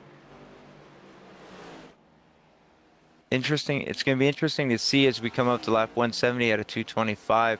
Who's going to start pitting? Who's going to try to pit a little bit early, but who's going to try to run it dry? With being so close to the end of the race here, being able to possibly put it into pretty much a no-stop race from here on out. It's going to be interesting to see who's going to back out of it and save a little bit of fuel, which Teft might be doing right now. He might be trying to make sure he can kind of get past that little bubble and be able to give himself a couple extra laps. As Sam Lubers now enters the pit road, he forfeits his position. Kirby Wainscott also coming in. As we take a look at Wainscott now, 777 of David Davis is in. These guys want to come in and go ahead and get 4 tires and fuel, maybe just 2 tires. We're going to kind of see what we can do. And the number 19 of Cody Benelli's in. He definitely needs those tires after that slide. Yeah, definitely, as we have just about 55 laps to go, so everybody can make it the rest of the way. As you see, Andrew Teft, he's making his way down pit road. Alex Teft in that 43 machine, he's staying out for the moment. So it looks like Alex Teft, he's going to lead a lap here. But, man, let me tell you what, Alex Teft, he's looking to do something a little different here, possibly. I mean, he did have some trouble and have to pit. Oh, here he comes in now. Never mind. Ooh, very aggressive on the transition there. Into the grass a little bit, but he's able to come in just fine. Oops.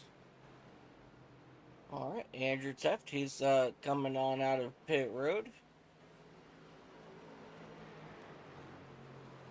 Benelli's still only 1 lap down with the rest of the field that has pitted, so he might be able to salvage something if he gets fortunate enough to have a late race caution. English is hard. Yeah, especially when you are tired for sure. So this is going to bring Andrew Teft back into the race lead.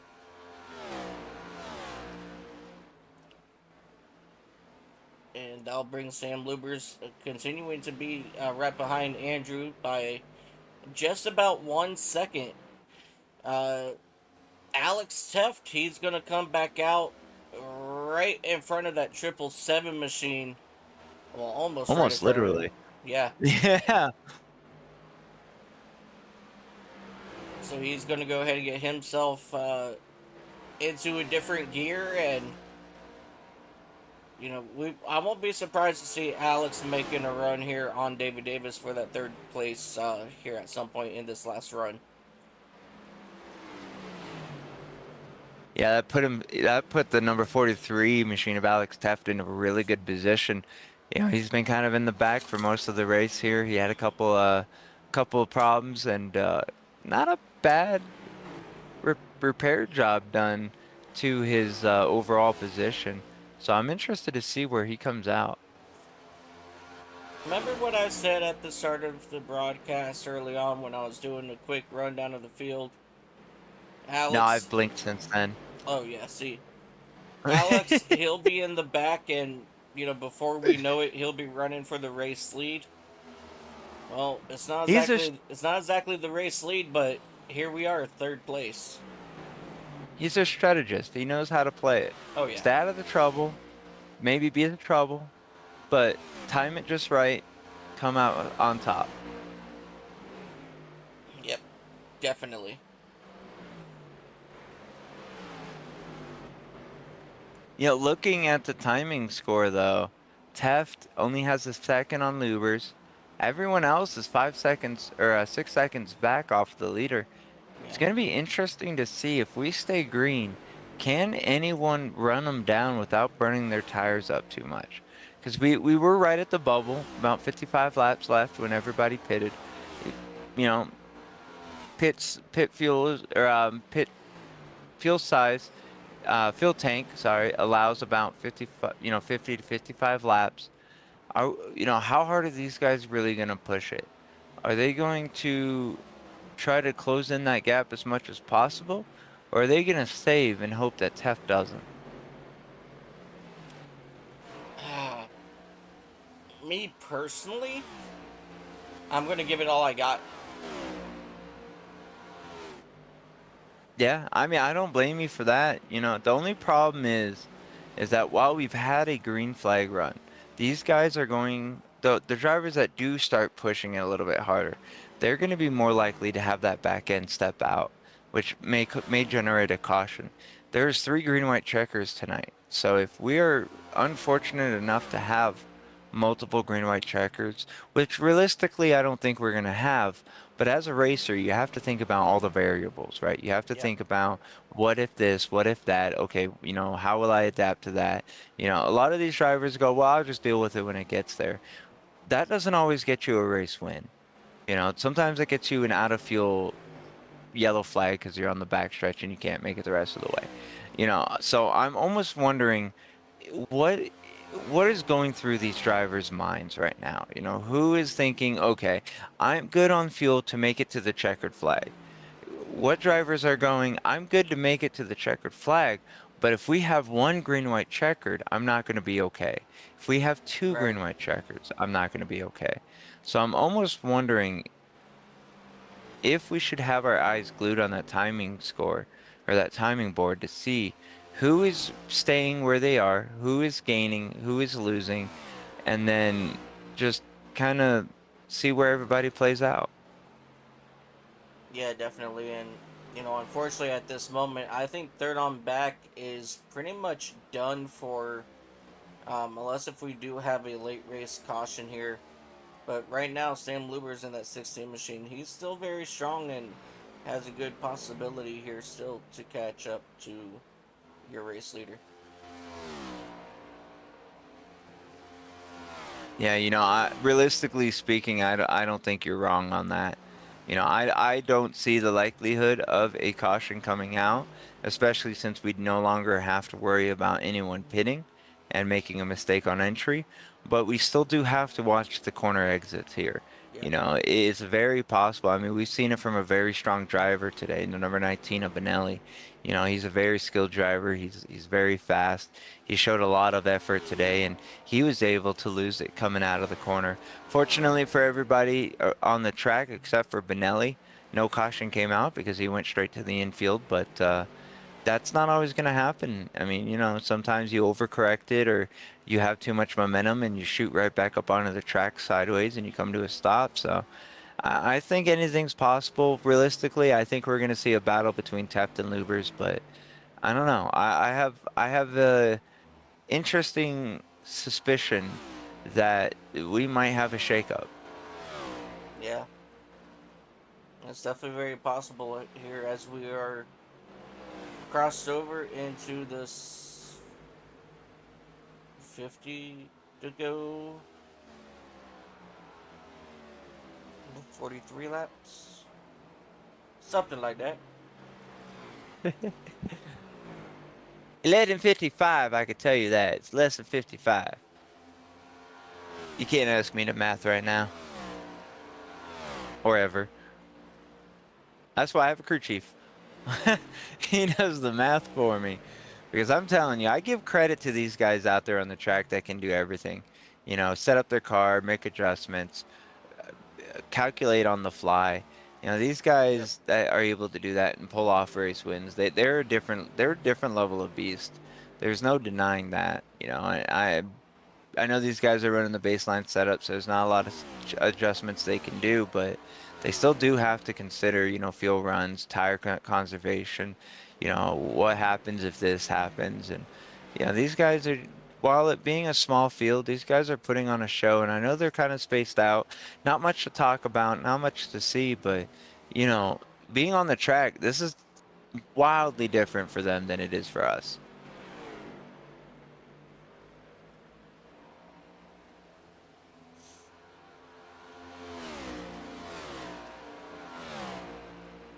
Andrew Jeff currently holding on tight, but we have a couple issues here on track. Ryan Warpin at number 45 machine. Oh! Oh, how is that not a caution? Oh. Oh, Jesus.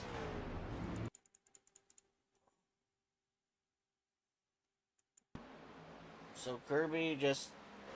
I don't think he expected the 7-Eleven to slow that far, I guess. Ugh. Damn. Heavy, hard impact there for Wayne Scott. I think that last tap there was frustration. I don't blame him. Probably. That's rough. After such a long race, you know, everything's been so clean, and then that happens. You just kind of gotta let it out for a brief moment. I'm surprised that wasn't a caution, honestly. Yeah. Alright, Andrew Taft, he is caught to the back bumper of Robert Morris. He's going to put Robert Morris a lap down here.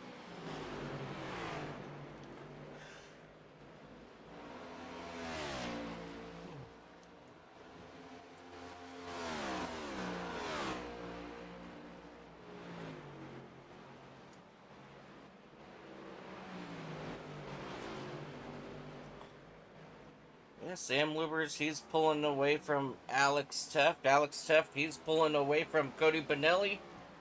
Cody Benelli trying to pull away from Ryan Wart.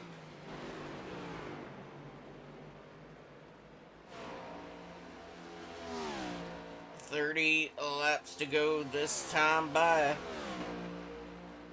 No. Got 40 laps to go this time. No. 35? Yeah, 35. My math ain't mathing anymore. You know, one thing that I thoroughly enjoy in my life is in math class when I was in like elementary school, my teachers used to tell me, you ain't gonna have a calculator everywhere you go. Yeah. Well, joke's on you. We have 33 laps to go. Yay, technology. We're professionals.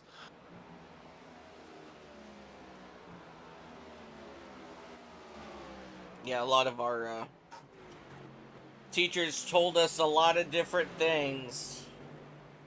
You know, you gotta learn cursive. You gotta, whoa. You know, you gotta learn math because guess what? You ain't gonna be able to use a calculator every day and this, that, the other. And man, have you seen some of the way that they're doing math these days? I could never. I mean, I could, but I don't wanna. I mean, while we're talking about advancements in education, everything like that, one thing I find interesting is regional education. It's something I didn't know until I moved out of Florida, because you know I was raised in Florida. How were you taught north, east, south, and west? To always remember it. Never eat soggy waffles, baby. You gotta be kidding me. Is that really what they taught you in school? Yes. Seriously? See, it's never eat soggy weeds. That's what I learned. Weeds? Wheats. Oh, wheat.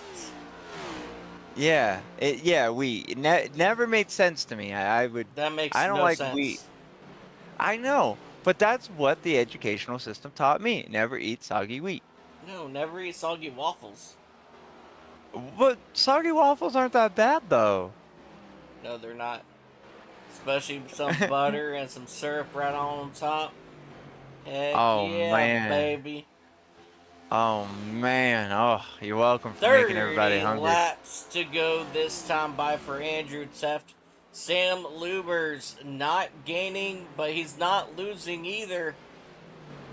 However, Well, Alex Teft, Cody Benelli, Timothy Eisburn are the last cars on the lead lap, and they are still losing big time.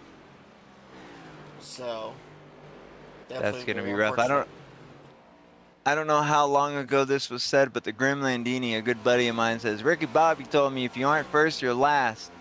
And then Landini came in saying, yes, never eat soggy waffles.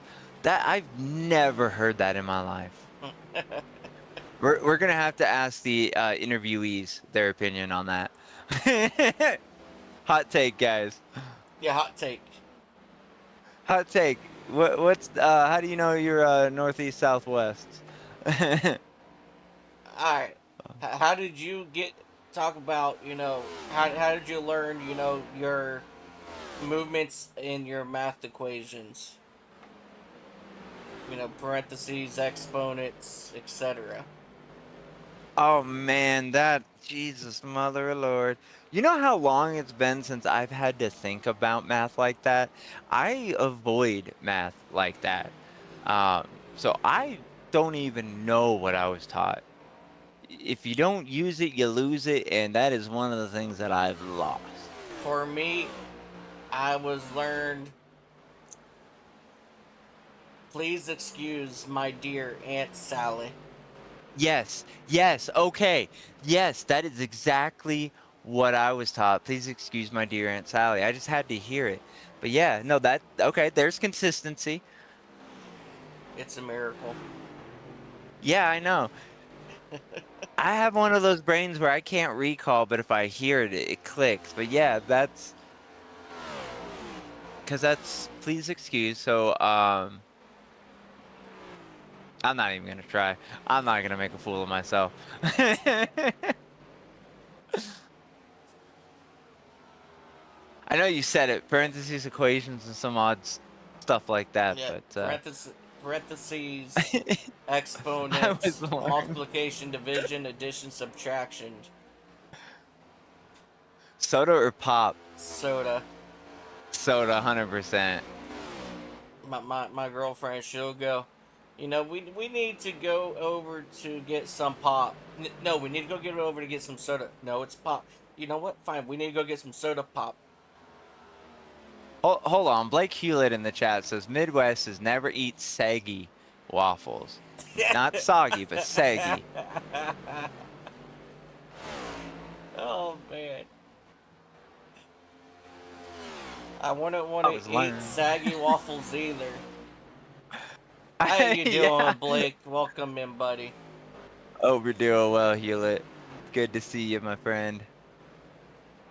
But yeah, I mean, hot take, soda pop. My little soda pop. Pop, pop. I was wondering if that's where it was gonna go. As we see the, as I'm looking here on my end of it, Sam Luber's just made it past the 92 pretty cleanly. Took him a whole corner to do it, but that's gonna slow him down a little bit. So yeah, Tef might have it in the bag as we got 23 laps to go here. Blandini says, nah, it's soda pop. Man, what a race this has been. The first 50 laps leading up to that first round of pit stops, everybody was running pretty much nose to tail. After that first pit stop, everybody kind of got themselves a little spread out. Then our only caution came out when that 43 of Alex Teff lost it coming out of the pits. And ever since then, it's been pretty much spread out through the entire field. We got 22 laps to go. 21 when they get back to the line. And let me tell you what, it's been a pretty quiet track.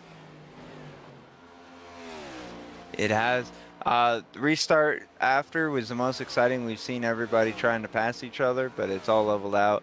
Teft, though, the number 43 of Alex Teft, he's sitting in third. Impressive after hitting the wall so hard. Yeah. I'm telling you, Alex Teff, he doesn't give up so easily. I would hope so, coming from Hope Valley. Eh? Okay, I'll see myself out. Come on, that was good. That was Yeah. primetime commentary. I deserve a raise for Actually, that. 19, no, 20 laps to go this time by. And, yeah, I mean, like I said at the beginning, this broadcast, Alex may not be fast at the beginning, but let me tell you what, he comes to life at the end of these events. Benelli's still holding on strong, not to get lapped down. He's right on the bubble, but he's doing not too bad. Yeah, currently sitting back in that fourth position. We had a couple of drivers go for crazy rides so far today. As we take a look here at Cody Benelli, that fourth position.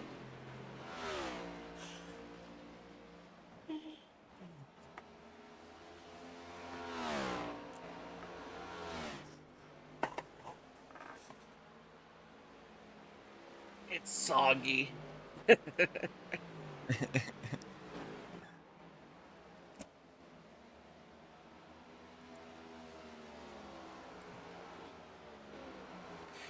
Just to really play with everybody's minds, David, question for you. Oh no, I don't like this. I'm being singled out. Have you ever played tag? Oh yeah. Landini, Blake, have you guys ever played tag?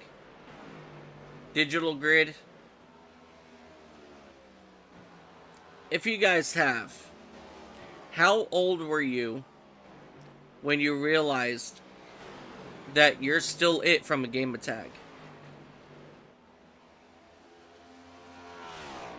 Today, years old.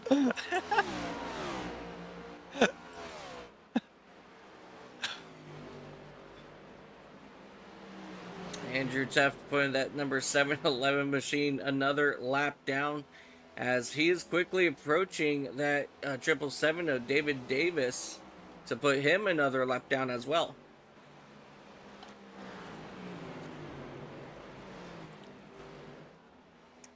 Mind blown, huh? If there was a mind to blow, yeah. But now I'm sitting here like, now you got me like trying to like relive my childhood. Like, did a game ever end where I was still it?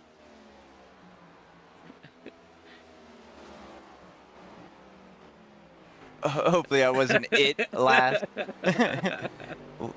We all float down here. Pop. Oh, man.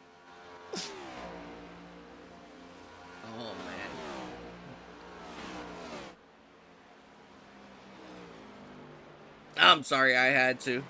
The opportunity was there, and I just went with it. No, that was good. Now, it's good to see everybody in the chat. We appreciate you coming in as we wind down this long race here. 14 laps to go. Teft's still out there leading. Andrew Teft in the number 98. Number 16, the Lubers, is still hanging on strong in second. Alex Teft in third. Benelli in fourth. How do you say that last name? Eyes? Eisberg. It's Eisbrand. Eisberg. Eisbrand. Bird. Right. He's holding off the top 5. It's like my eyes are burning. Eyes burn. Mine are. Only because I have to look at your Discord profile picture while we talk. No, it's all ain't my fault that you're looking at it. If it wasn't so big, I wouldn't have to. I'm sorry, man. I know. I love you. Go to bed. I appreciate you a lot. No, I can't. We still got 12 laps to go. No, I love you. I appreciate you letting me be here. Oh my God, where'd my voice go?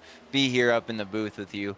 Yeah, I know this is a small field, not much going on, but it's been an absolute blast hanging out and calling this race. And it's good to see everybody in the chat. Blake Hewlett says there's a picture somewhere that's the last time the neighborhood kids were together too.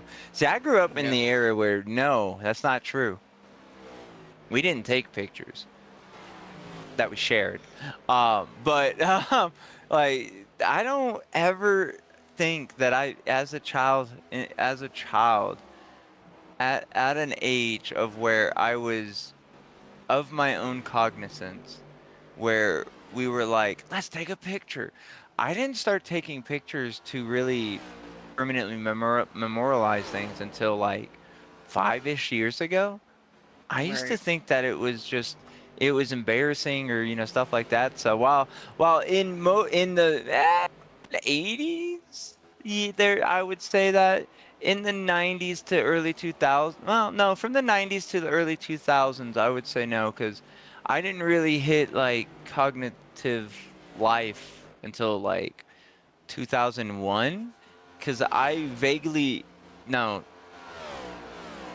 I very strongly remember the day Earnhardt died. Yep. I remember that day. I remember shortly after that an event happening across the street from my house, and then bits and pieces of my childhood from there. So I wouldn't say that's as big of a mind boggler as the tag incident is, because tag is much more relatable to anyone who didn't have the technology we have today. Yeah. Because technology's advanced in the last 30 something years, and I'm only 31, so I get to see the boom and the fall and the uprising and the overtaking of technology. Oh yeah.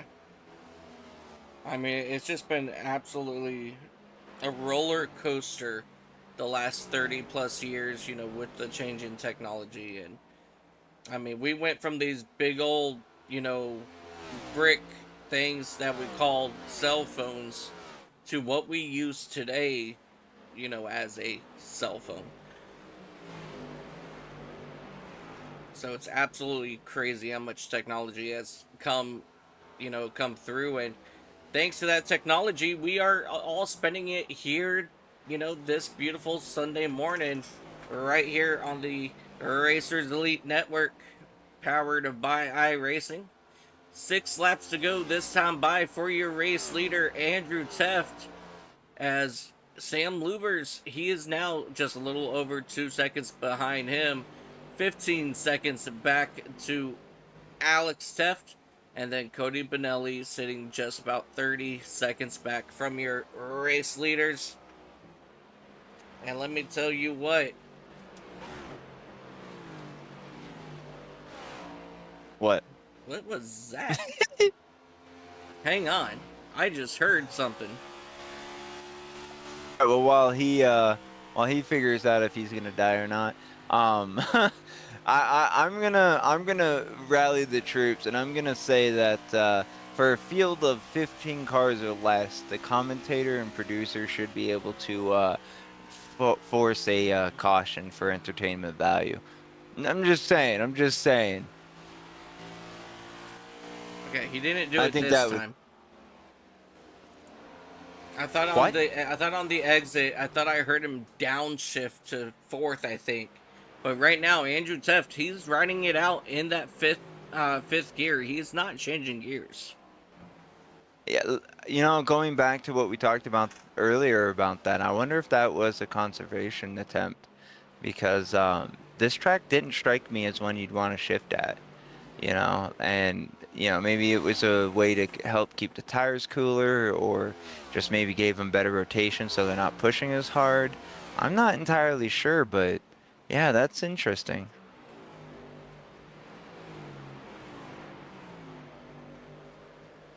Well, you know what else is interesting?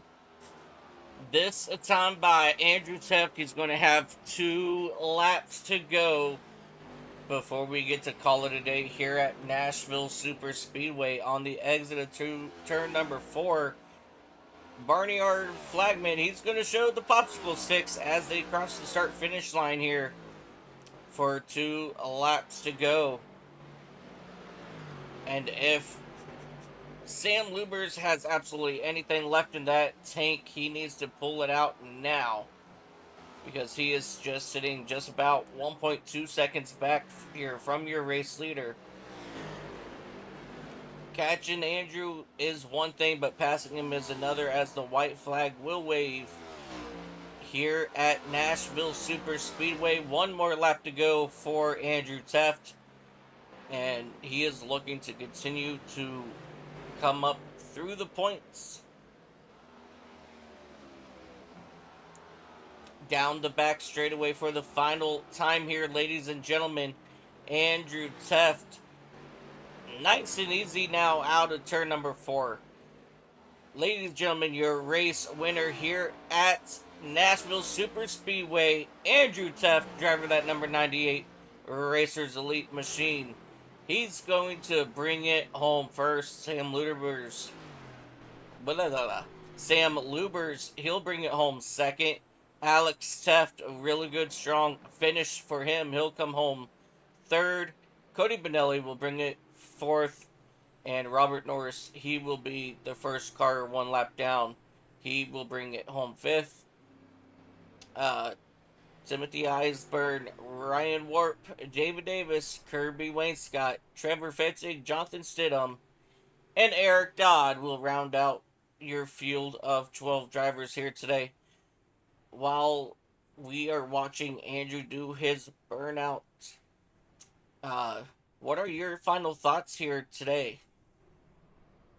Solid effort by everybody involved. I mean, like I said at the top of the hour, this track isn't an easy track to navigate. You know, it's very hard on your tires. It's a little bit hard on the driver, and everybody did a good job at keeping everything clean. I mean, I know we had that one big incident that somehow didn't bring out a caution, but overall it was entertaining. You know, may not have had a lot to commentate on and a lot to watch, but everybody did a good job at keeping the race clean and, you know, had the right bits of excitement. And congratulations to Andrew Teft and solid effort.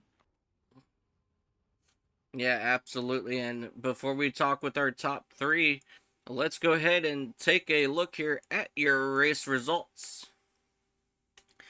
Of course, Andrew Teft out front led 158 laps of 225. Sam Lubers bringing it home second. Alex Teft will bring it home third. Cody Benelli, Robert Morris will round out your top 5. Timothy Eisburn, Ryan Warp, David Davis, Kirby Wainscott, Trevor Fetzig will round out your top 10. And then rounding out your field, Jonathan Stidham and Eric Dodd. All around, what a good race here today. Your hard charger for the day is going to go to Alex Teft in that number 43 machine. Led the most laps, had the fastest lap, was your race winner, Andrew Teft. Your pole sitter was Ryan Warp in that number 45. We had 4 different leaders and 1 caution for a total of a whopping 3 laps here at Nashville Superspeedway. Ladies and gentlemen, let's go ahead and go trackside as we go ahead and go talk with our race winners.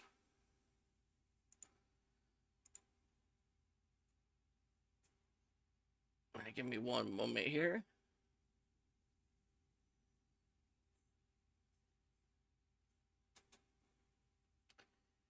Sorry, I was reading something. All right. We are still waiting and waiting. Sam Lubers, he's in here now. Andrew Teft, he's down there. All right, Alex, waiting on you, buddy.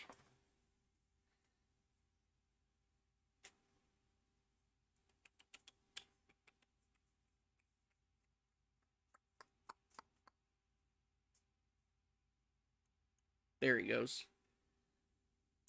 All right. Ladies and gentlemen, we're now going to go ahead and talk with our top 3 race winners for today.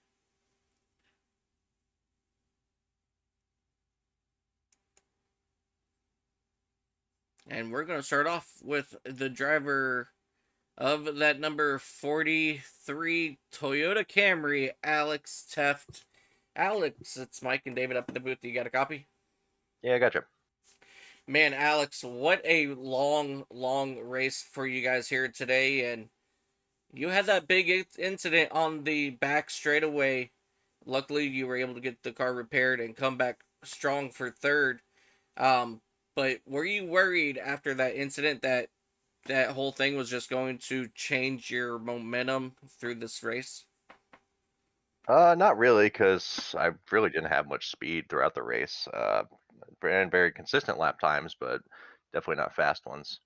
But yeah, on that uh, incident where I spun out coming off a pit road, I hit some bumps or something as I got to that blue cone, and the thing just took off up the track. Yeah, we saw Uh, that. yeah, I hadn't done any of that before during the race. I think I had finally just gotten a decent, you know, pit exit.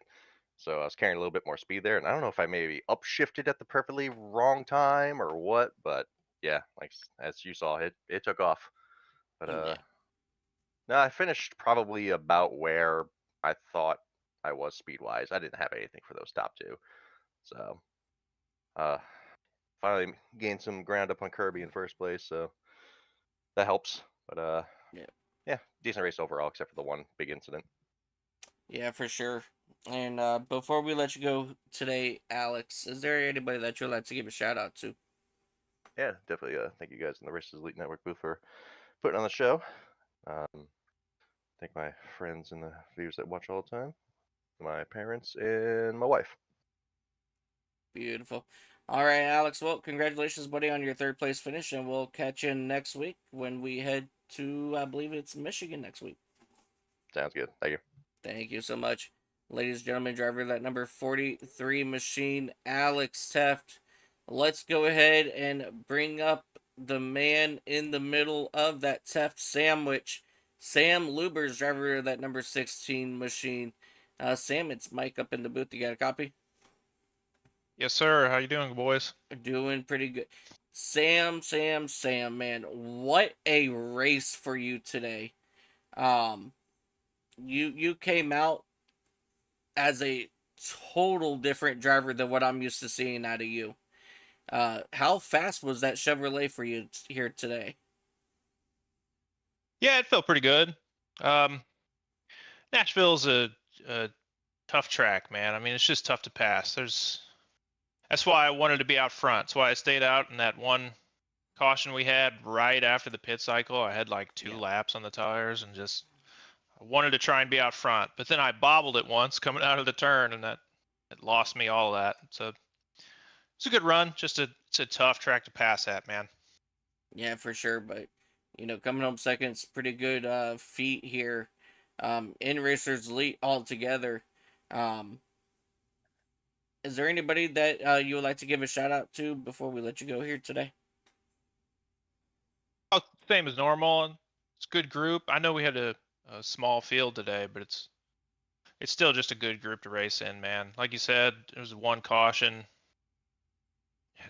You can race tight with everybody. I was racing real tight with, I think it was Cody at one point, just trying not to give up the spot, and he got a little too much throttle coming out, but was still, we never touched. So it's just it's a good time racing in here. I hope more people show up on the Sundays.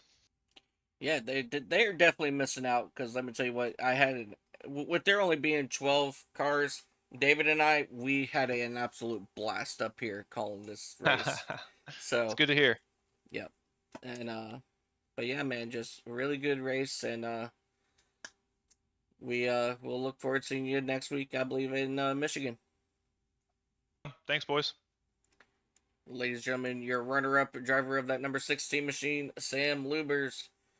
Let's go ahead and bring up the man of the hour, driver of that number 98 Ford Mustang, Andrew Teft. Once again, will take home the race win here in the Premier Cup Series. Andrew, what a race today. Pretty much green flag all the way through, one caution, and it was either you out front or Sam out front, man. Walk us through your race today. Yeah, just kind of a smart race. I think Sam was probably a little bit better out there than me today, but just kind of ran a smart race on strategy and kept it out of trouble. Didn't make a lot of mistakes. Pit road was really tough today, especially on entry and sometimes on exit also. I think took rights when Sam stayed out, and that helped me pass him. It's really tough to pass. Kind of had to enter high most of the time and try to turn across somebody's wake and sneak underneath them off the corner, which is pretty difficult. But was able to kind of pack some air on Sam and get him a little loose off too, and make that pass. And then just try to defend. And he was getting a little bit better fuel mileage than me. Also, I was asking him if he was leaving it in fifth, but I think he's just backing up the corners further than I was and getting a couple more laps out of it. So I was worried if it went green that he'd have fresher tires and be able to go longer, and maybe he'd just drive off further and further. But that caution really helped. And even at the end there, I was a little bit short. I had to shift into fifth the last few laps and kind of save a quarter of a lap of gas real quick. Thought he might get me, but I was able to kind of just roll around back to the checkered and call it a day. So not usually a really strong driver on concrete, so I will definitely take this one. Absolutely, Andrew. And before we let you go here today, Andrew, is there anybody that you'd like to give a shout out to? Yeah, thank you guys for helping out and everybody that tuned in to watch today, showed up to race. Still got another season to kick off this week on Friday, our Super Speedway series. Kicking off in trucks at Daytona, I believe, off the top of my head on Friday. So if you're interested in that, check us out on at racerselite.com. You can find all our schedules and Discord invites, the whole 9 yards over there. Want to thank my teammates and servicemen and women if I haven't said that already. And I'm just looking forward to watching this one later tonight. Sunday night race, kind of a weird time, but looking forward to it. Yes, sir. Well, Andrew, congratulations, buddy, on your race win here at Nashville Superspeedway, and we'll see you next week when we go to Michigan, I believe. Thanks, fellas. Thank you.